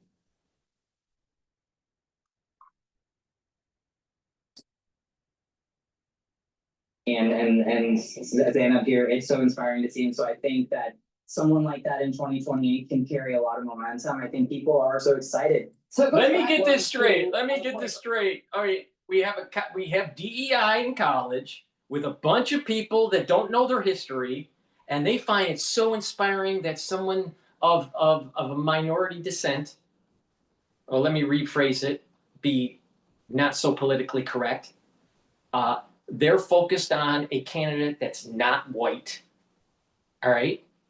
Not a male and not white, all right? And they're so inspired by the socialism of AOC and so inspired with the communism of Mamdani. They're so inspired. But yet they have no baseline of understanding of what they're voting. None. Why? Because they don't understand history. They didn't understand that there were warning signs that literature out there throughout many decades have been warning people, do not go down this path, but we need to experiment. But why do you need to experiment if all you got to do is read a book? Why? Why? Why do you need to experiment with Mamdani when Ayn Rand literally told you what will happen? Well, that's a big book. We can't read that. That's what they're saying. They don't have the attention span to read it. But they're willing to do all these experiments that will fail because many other societies have tried this, but they don't know that because they don't read. They don't know their history. They're a young voter. Young, dumb voter. They're about nothing's changed, no lessons learned. Right. It's resist Donald Trump and move as far left as possible. The Democrat Party, AOC and others seem to be still getting the attention. Yeah, and that's where all of the energy is for them. Look, losing states, it's the worst. And when you lose, everybody's a loser. You know, you look backwards and you see Kamala Harris and Joe Biden, and they're both losers. And you start seeing them start like carping back and forth. And then you look forward, and you have AOC and Mamdani and others who are part of the truly radical, crazy left-wing fringe of the party that, say what you want to about somebody like Nancy Pelosi. She was very effective at keeping the fringe part of her candidate, of her party under wraps. As she kind of rides off the sunset, Chuck Schumer is like, he doesn't know what to do. He has no ability to keep this fringe under wraps. And that's where all the energy is. That's where all the excitement is. The problem is when you get outside of the party, there isn't a broad, widespread general election support for this crazy nonsense. Full-blown communism here in New York City. Well, you're right, Charlie. I think what this new generation of socialist Marxists, what they do very well. I'm living in a city, New York City, that's full-blown communism. If Mamdani gets in, it's going to destroy the heartbeat of America. The heartbeat of America from back to, going all the way back to 1624? When the Dutch bought Manhattan for blue shells. I think it was like 24 of them or whatever it was. That's been the heartbeat of the country. Boom, boom, boom, boom, boom, boom, boom, boom. And with finance, way back when it was commerce, right? And also industry. But there's this heartbeat.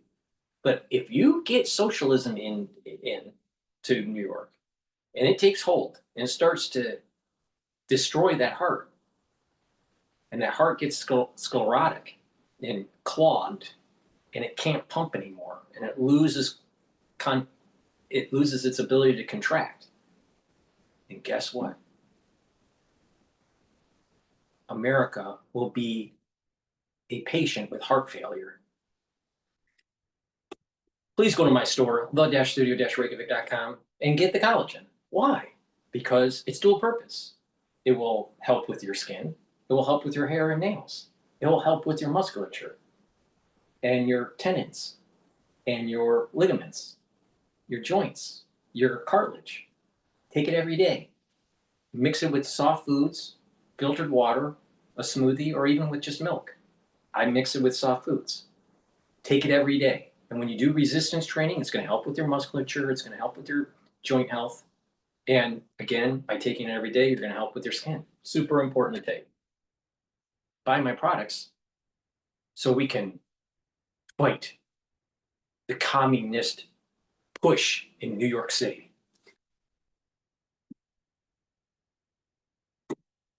They diagnose the problem very well. When they talk about affordability and they say, you should, the quality of healthcare, even what's happening in Gaza, they say the children should not be dying. Of course, they don't say Hamas is responsible for a lot of the deaths there. Many of the solutions are so jacked up, but they do a great job in telling the American people, I understand your pain. Kind of, in effect, like Donald Trump, addressing the working class, people that feel forgotten in America. His solution is different. Bill Maher has a warning for the Democrats. So, okay, yeah, these young people are crafty, they're inspirational. But if you run these people, the GOP will win the next election. Watch. Do you think that he would have the power and influence to be able to, usher in socialism? He definitely has the power and influence to elect J.D. Vance or whoever is the Republican candidate next time. It is a walking commercial for the Republican Party national agenda. When you let the Democrat socialists, and now they're actually calling themselves social, when you let them take over a major American city, this is what you get. If you're engaging with a psycho who all they care about is controlling you, they're very good at diagnosing problems. They're very good at figuring out what your weak points are. And that's, I would argue, what a lot of these people are doing. So I have an international audience. Some people in Britain listen to me. In the UK, guess what? If Mamdani gets elected as mayor for New York City, New York is going to turn into London. And London's a shithole.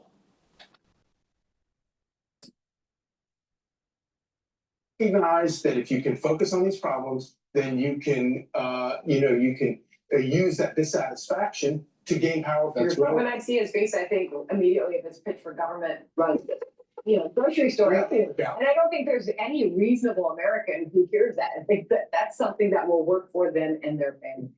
But he's winning. And all of the polls right now, if you take Sliwa out of the polling, he still wins. If you take Adams out of the polling, he still wins. If you take Cuomo out of the polling, he still wins in New York City. This is supposed to be the financial capital of the world, and people are willing to elect a socialist. And, I don't want him to win. I hope people wake up. But I think this will be the next mayor of New York. And the question is, what are we going to do about it? It'll be terrible for New York City, but Republicans will be able to run on this issue for as long as that guy's around. Yeah. It's going to be a huge boon for Republicans and conservatives around the country, and New York City is going to pay them. I will say this finally, when it comes to Bill Maher, it is so refreshing to see, once you remove the TDS, the Trump derangements, how you're able to look at the landscape and think logically. Right. Bill Maher is still liberal. He's still Democrat at heart. But he looks at the debt much differently now that he's met the president. He sees what's happening in the country. The liberals can recover. They can find some type of candidate, but they got to stop focusing on Donald Trump. You can't look at every single issue and look at the president. You got to have your own policy prescriptions. And so now he's warning them, guys, if you do this, you may get a temporary sugar high because this is this crazy leftist, but you can't run a candidate like that nationally. People don't like you taking their money. Yeah. This is still America. If Bill Maher can see it, it must be obvious. Yep. I'm Steve Ducey. I'm Brighteon Channel. And I'm Ainsley Earhart. And clip. Now, for the ones that are listening or watching, I'm reading a book called Inflated. It's about money, debt, and the American dream. All right. This was published in 2025, I believe. Yes, it was published this year by Christopher Whalen, Dr. Whalen. And Dr. Whalen is the Dr. Whalen. I think he's Dr. Whalen, and he is an investment banker and the chairman of Whalen Global Advisors. Focuses on financial services, mortgage finance, and technology sectors. All right, and he's a writer and financial professional in Washington, New York, and London. So, he wrote this book, and it's about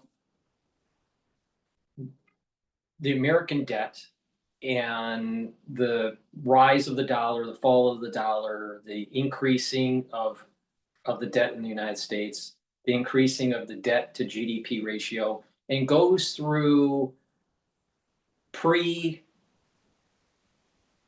Federal Reserve, through the Federal Reserve, the different presidents. It's a really good book. All right.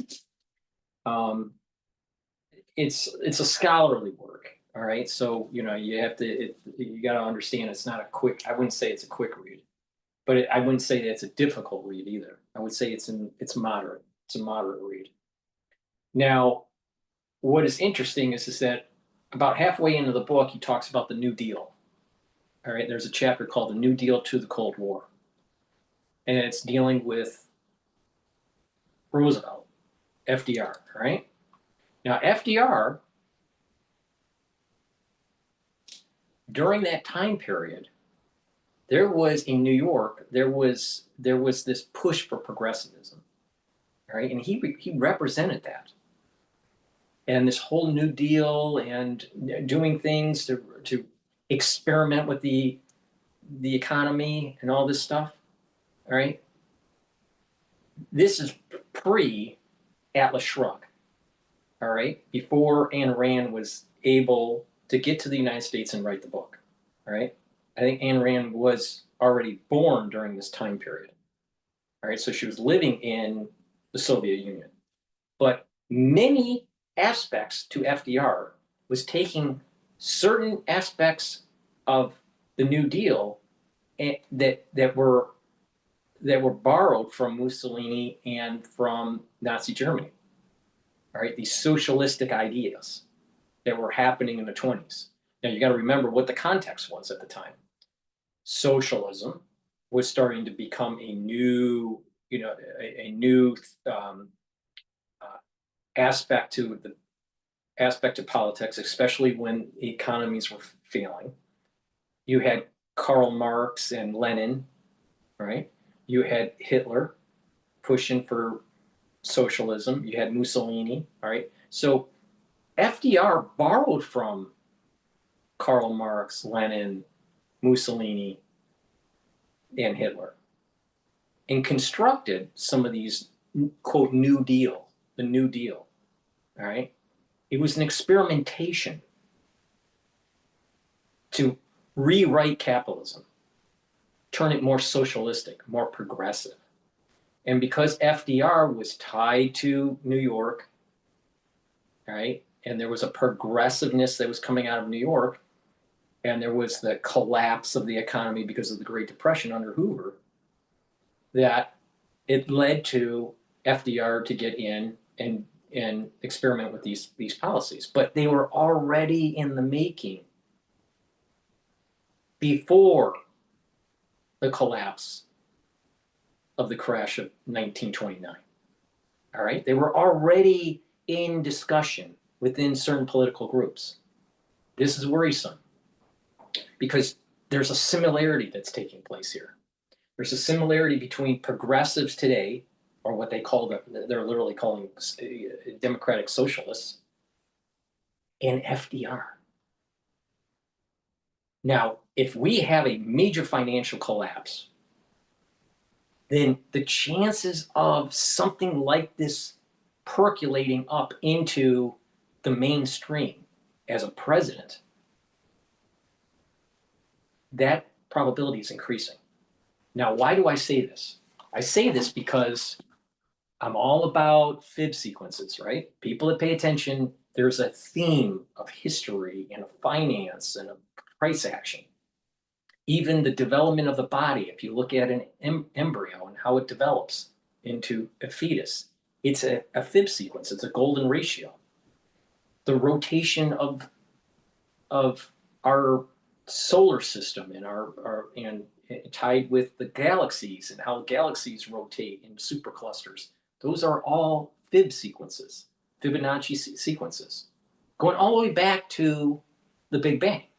So many parts of nature can be modeled using mathematics of fractals. Okay, now history can be modeled with fractals. In 1908, there was a financial crash that was tied to derivatives, a financial engineering. They didn't use the terms during those times, but in 1908,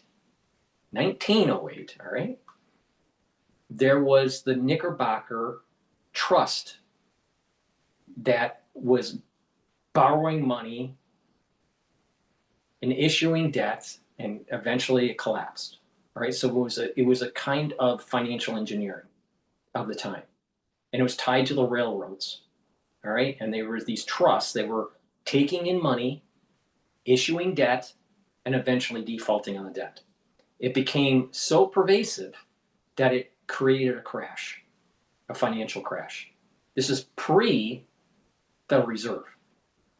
That was 1908. 100 years later, what's 100 years later? 2008. When was Lehman? See the fib sequence? See the rhyme of history? Now, fast forward, and what was the commonality? The years, or 100-year difference. And you have financial engineering that caused the problem. Over speculation. Taking risk off the balance sheet and creating, or how should I say, creating a situation where you think you can leverage the economy and grow faster. All right? Those were the common similarities between 1908 and 2008. Now, you go to 2000, if you go to 1918, what was happening? It was near the end of the war, and you had the Spanish flu. Fast forward 100 years, roughly. What do you have? 2019.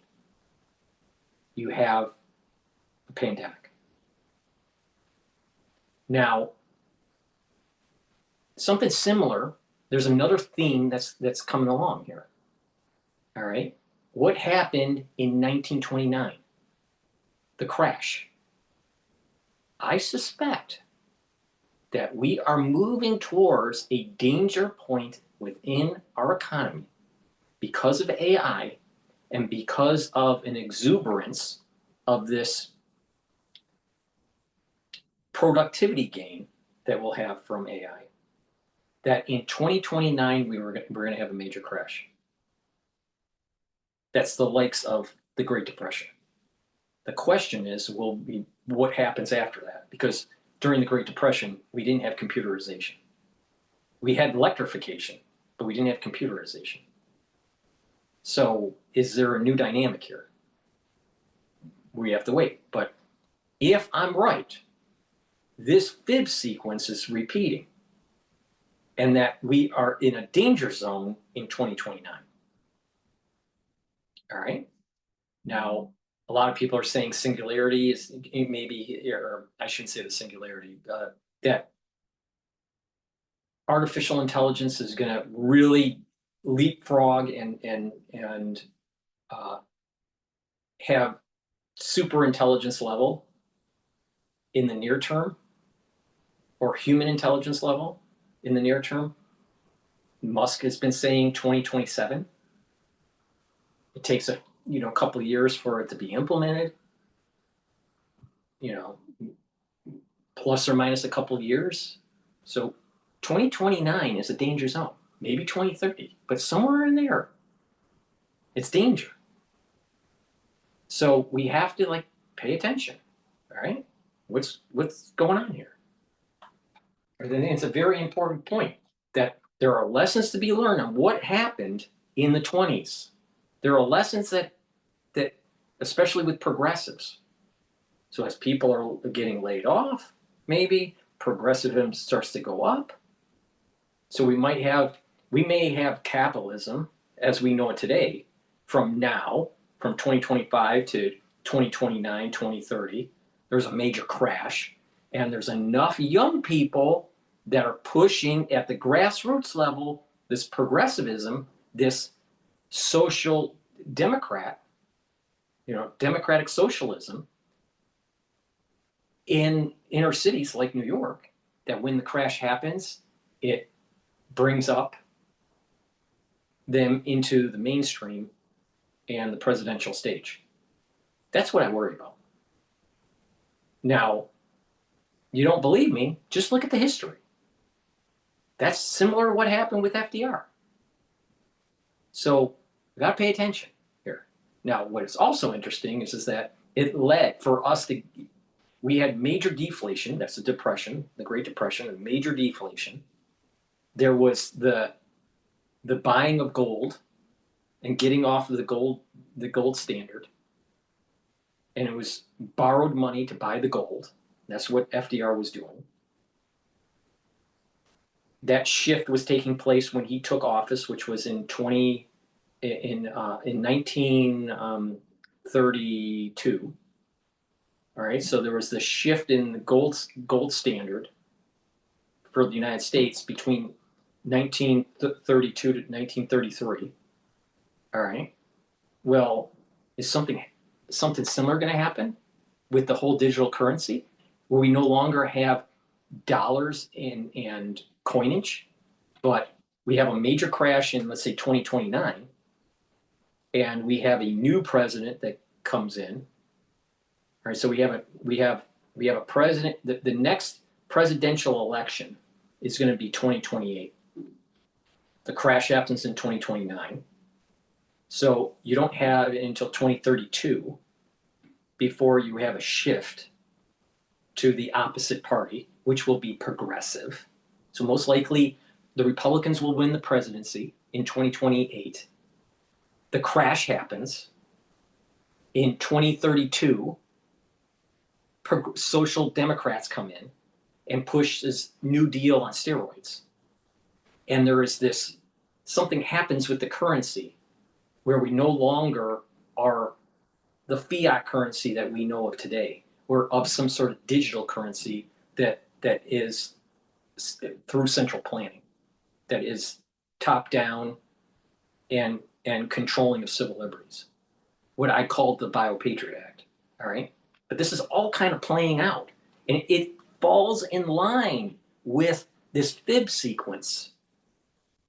Now, it's fascinating why that is. You know, why, you know, if you want to like dive into the details of it, why is this theme of a fib sequence with history?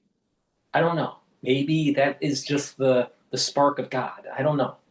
But the thing is that there's something boiling under the surface that's going to manifest itself in 2029 and the years and the years subsequently after that I think is going to usher in democratic socialism.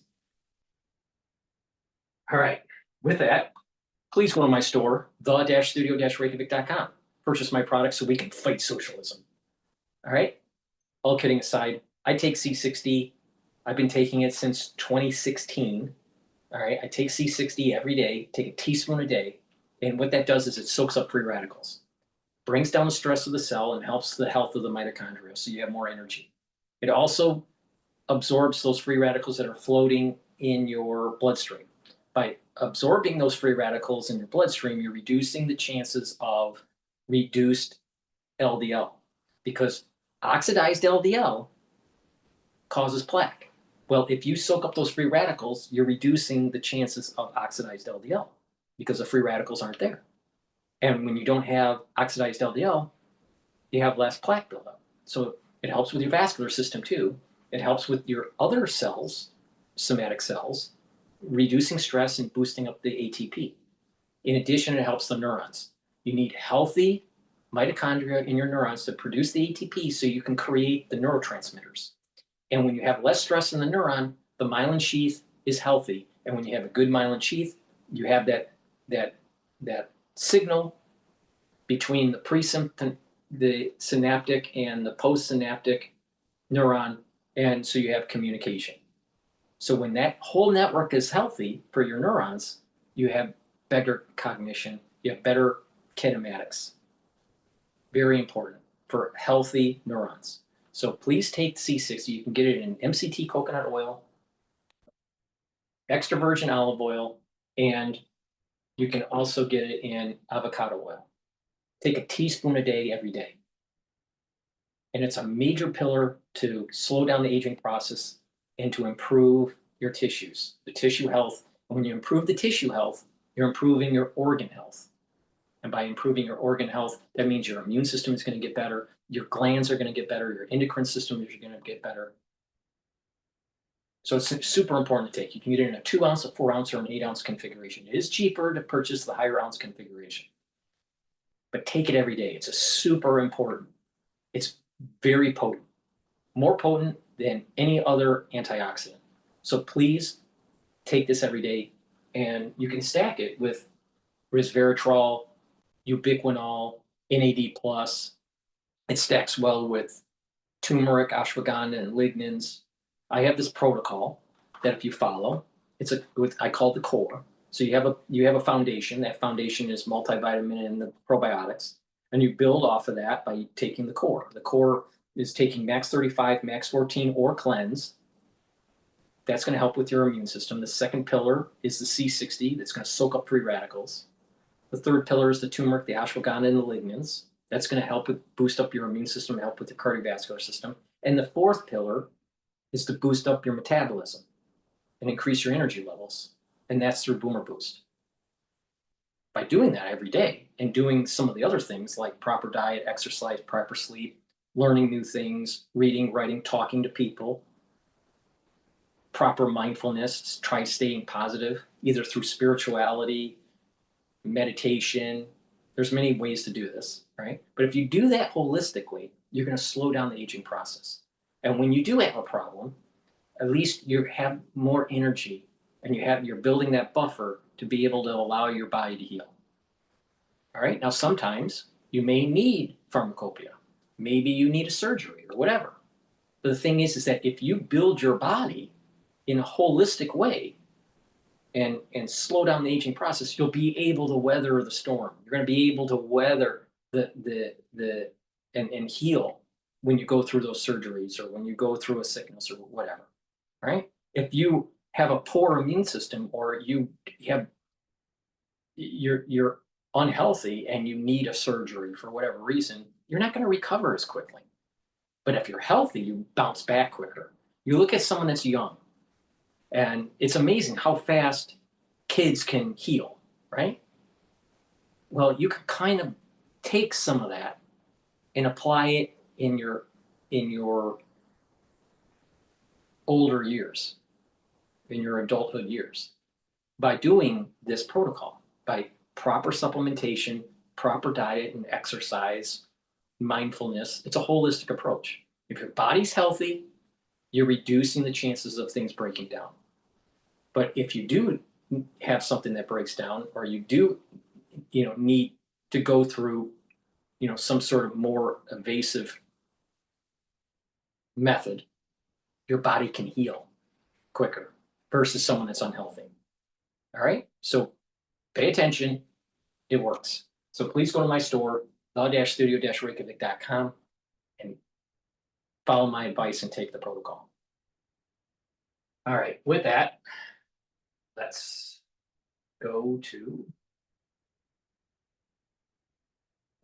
listen in a little bit about this Texas House. Republicans issue warrants for absentee Dems. Because this is the redistricting. They wanted to redistrict Texas, so the Democrats ran away and went to Chicago. Now,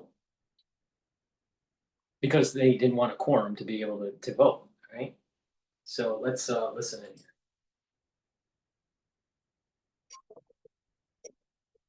Empty seats at the State House in Texas, with state Democrats there now on the run. If one side is intent on cheating, then the other side has to respond. The Democrats in Texas are trying to deny a quorum to Republicans to block legislative action to redraw congressional seats there and potentially add 5 Republicans to Congress.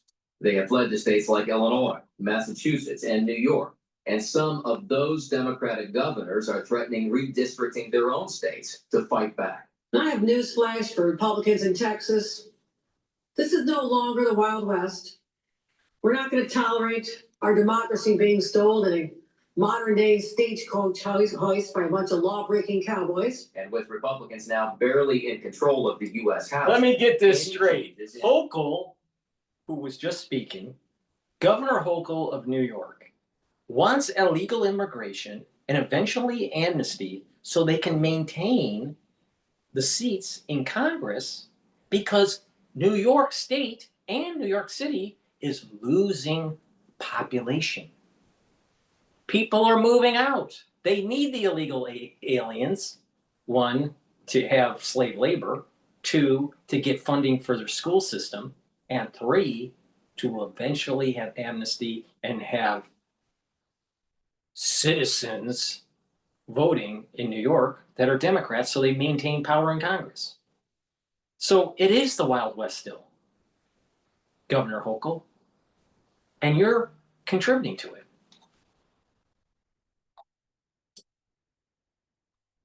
Do want to bring in Attorney Jeremy Rosenthal, who is in Texas right now. And Jeremy, as always, we appreciate you taking the time to join us here on Live Now from Fox. Thank you, Stephanie. Not in Chicago, in Texas. Yes, absolutely. In Texas, right there in Austin, as we take a live look right there of the capital of Austin, Texas. So I wanted to start with this because now there have been orders to issue a civil arrest warrants for any Democratic representative who is currently absent. Can you break down the difference for our viewers in terms of what a civil arrest is and how that is different from a criminal arrest? These are far, far different animals than one another. A criminal arrest warrant is a warrant to take somebody into custody and to bring them functionally in front of a magistrate, to put them in jail. That's what a criminal arrest warrant is. This is more of an angry letter, and it would authorize somebody in Texas to take a person and bring them to the legislature is functionally what it would do. It's a specific directive. It's created by the legislature in the Texas Constitution, and it allows an officer to bring them to the Capitol to the session. But what it doesn't do is where the criminal warrant would reach across state lines with the full faith and credit clause to the United States Constitution. Civil warrant doesn't do that. It ends at the state line, so it really doesn't. It doesn't solve any issue. It doesn't. There's no legal way to compel the Texas lawmakers currently in Illinois to come to Austin through that mechanism. It's tantamount to an angry letter. So let's say that the Democrats then decide to return to the state of Texas right there. Would they be then detained if they cross back into state lines? If they do so during this session, which a special session by law lasts 30 days, I think we're sometime into it. If they return during the session, they could be taken at that point involuntarily back to the legislature. That could happen if they were to return. One of the unique things about the Texas legislature is that our legislators are civilians. They're not full time. Our legislator is they're in session once every 2 years. And their session just ended this last June, and then the governor has the ability to call special sessions after this. But our representatives are people who work in the community. These are lawyers, accountants, shopkeepers, anything and everything under the sun, and they need full-time paychecks. They have mortgages, they have mouths to feed, they have loans to pay off. Everything that you and I deal with on a daily basis, so do they. And the legislature is not their source of income. So to take them away from their job really kind of hurts. And that's why the Democratic representatives being in Chicago still kind of hurt them. And what I would expect is that Greg Abbott's going to call another legislative session after this one ends. And whether the Democrats go somewhere else at that point, whether they stay away from their homes and their jobs and their families, that's what we keep our eye on here. So, when we take a look at from that legal standpoint, they can't be compelled. The law, doesn't allow Governor Abbott to compel them to return, but I imagine they will have to at some point. And when you issue a civil arrest warrant, can the governor then say, never mind, and remove it? Or how does that process work? Is there a statute of limitations on that, or does time run out? I believe it's commensurate with the legislative session. So once the session's over, I think the warrant goes poof. Now, the governor can certainly bargain with it, and he can try to talk across party lines and try to talk to individuals in the Democratic Party to say, okay, here's what we'll do if you come home. I'll make this warrant go away. And to put it to you like this, breaking quorum is as old as democracy. And think of it like a filibuster, or think of it like a point of procedure. It's a frustrating tactic that a minority will use in a legislative process to try to equalize the balance. And the question is well, how do you end the filibuster? Well, you can wait it out, or you can try to negotiate your way out of it. And this is really no different. Legally, the Democrats in Illinois have broken no civil rules, and they've broken no criminal laws by doing so.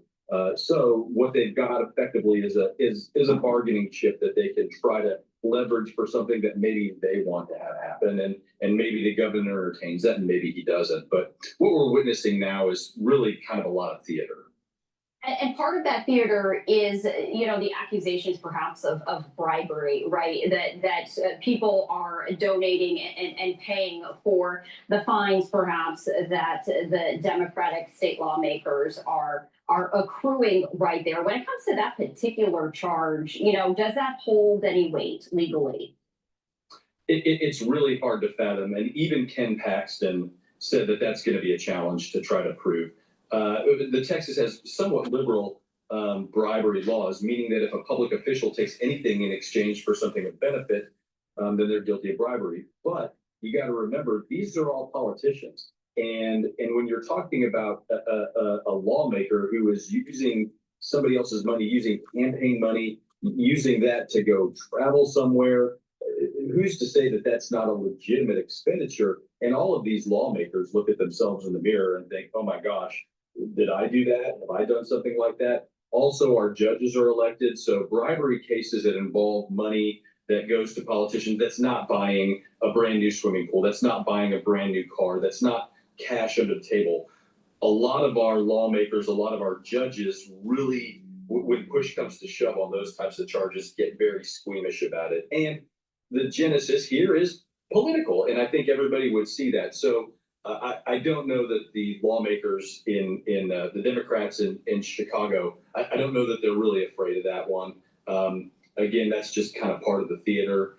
Even when Ken Paxton is telling you it's going to be hard for me to prosecute, you know it's really hard.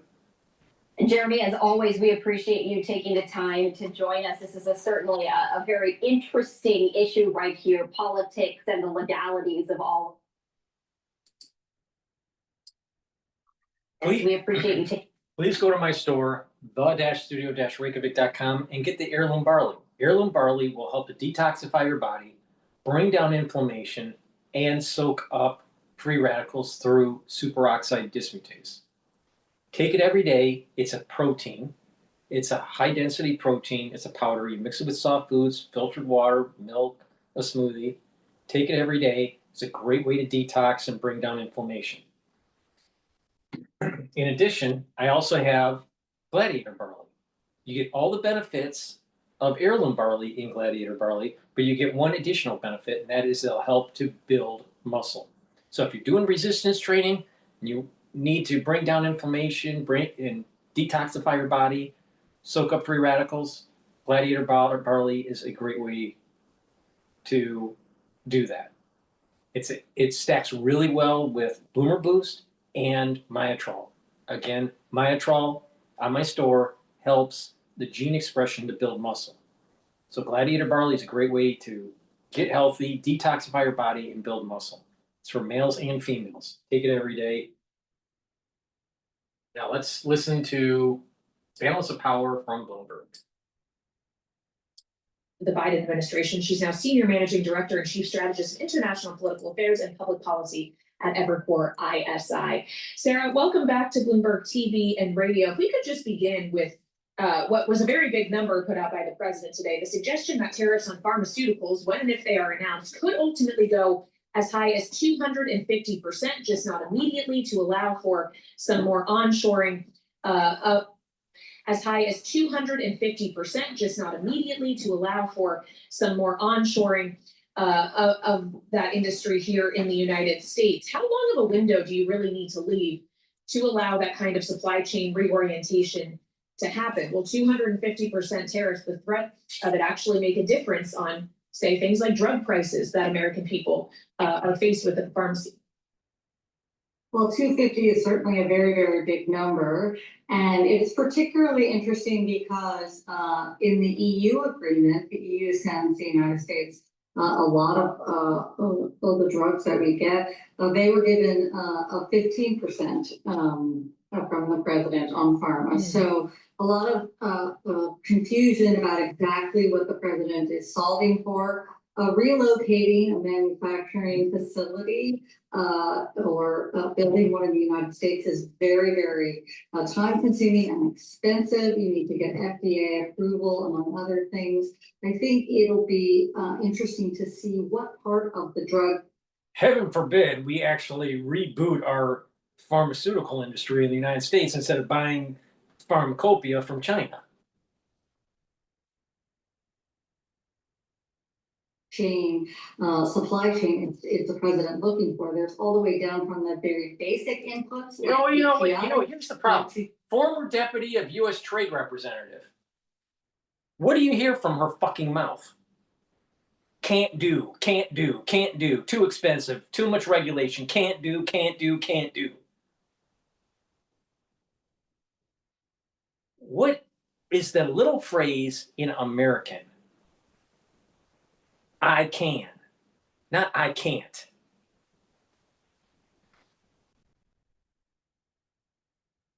Generic drugs, many of those come from India, to some of the more advanced drugs from the EU. So I think we have a lot to learn from the president about exactly what he is seeking to achieve here. Interesting. We're talking about, to your point, two very specialized industries.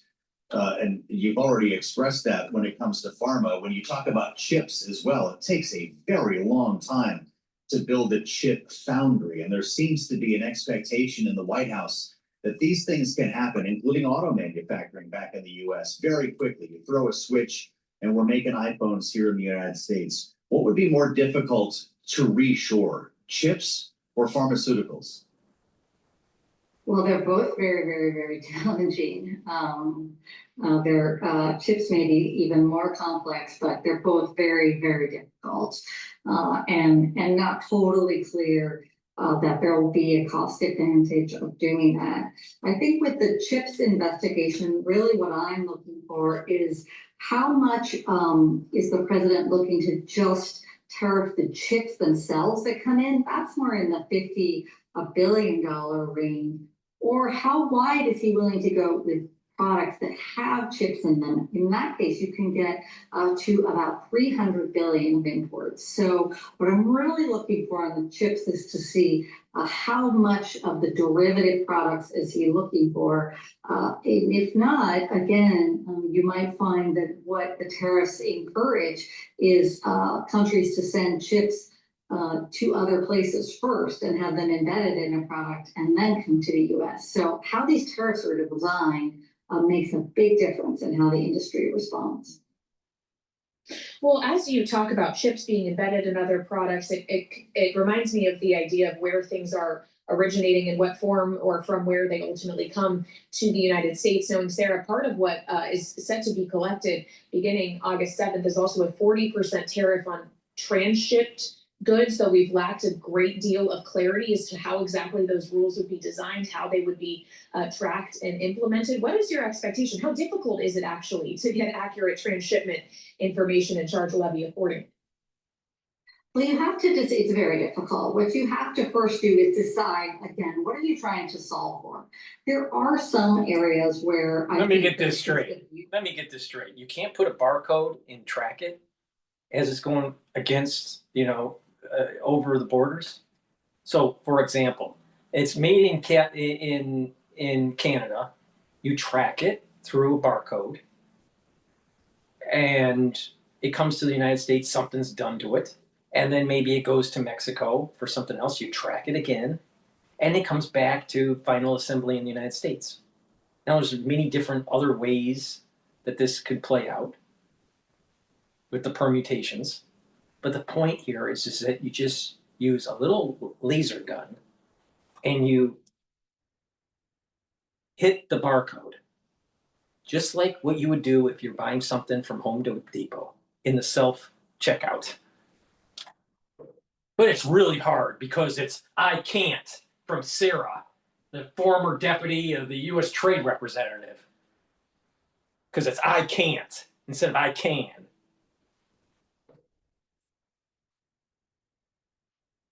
Now where things come, say, from China, and they really aren't transformed much in another country, and then they make it on their way to the United States. That kind of crackdown is really just working, is just more of a customs enforcement thing than anything else.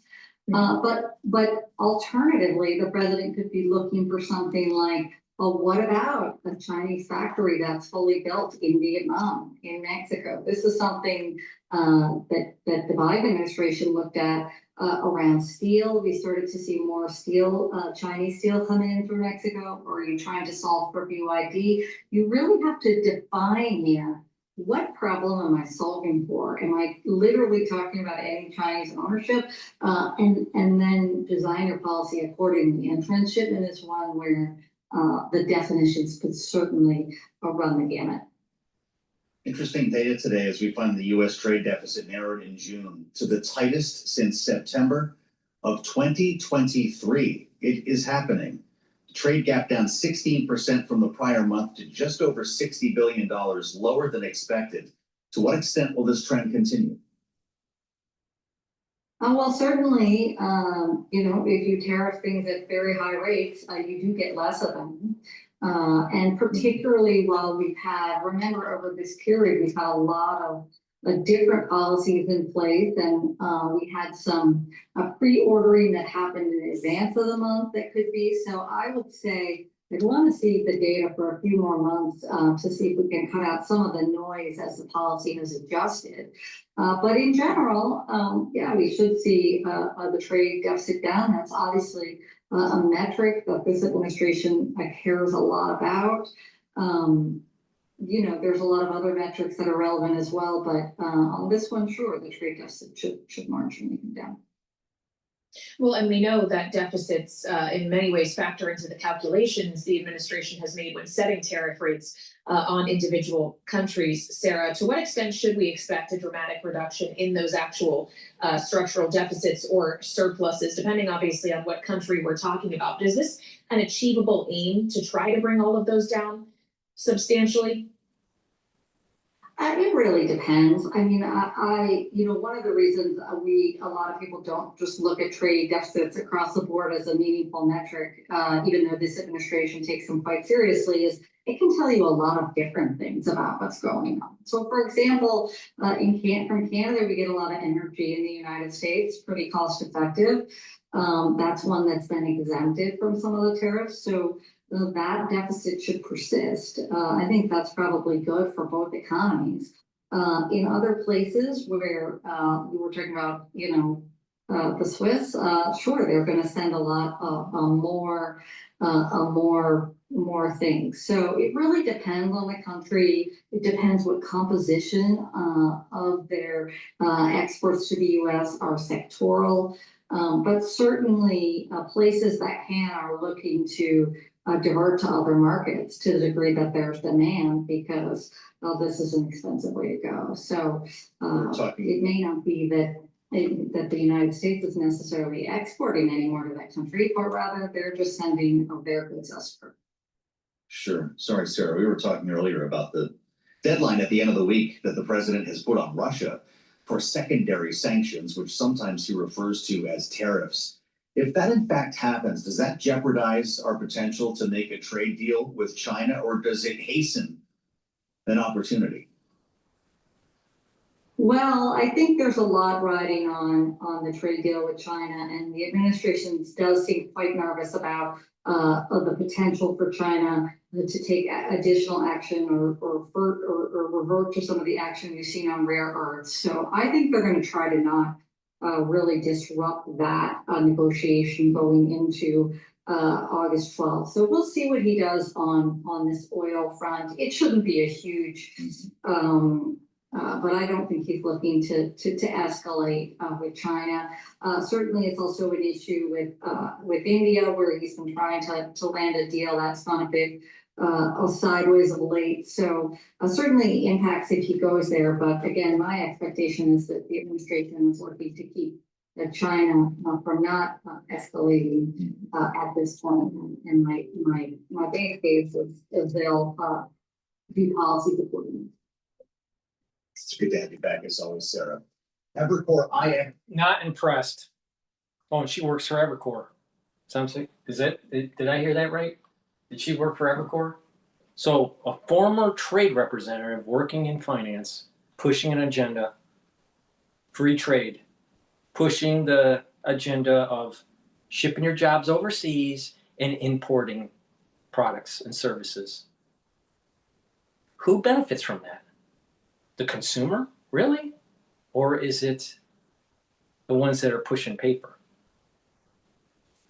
Now think about that for a second. The ones that are pushing paper are the ones that make more, and the ones that are pushing the paper are the ones that are in power. So they don't want to hear that you're going to move their cheese. They don't want to hear that you took their cheese away. They don't want to hear that you want to bring back jobs to the United States, because they were making a boatload of money by having goods and services being imported into the United States, having a deficit, selling bonds to the foreign nations, and getting a cut of that. So they want a flow of FDI into the United States through bond purchases, but not so much foreign direct investment going in to actually build manufacturing facilities here. Because if you're building products here, then who's going to buy that debt? Who's really going to buy that debt? It's not going to be foreigners, because they're not selling any products to the United States. See the issue? See the issue now? And that's what Sarah represents. Worked in government, knows who the key players are, goes into finance, and pushes an agenda. What's the agenda?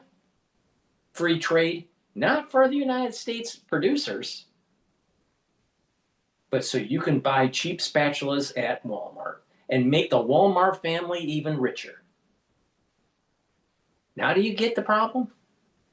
Please go to my store, the-studio-reykjavik.com, and get the Boomer Boost.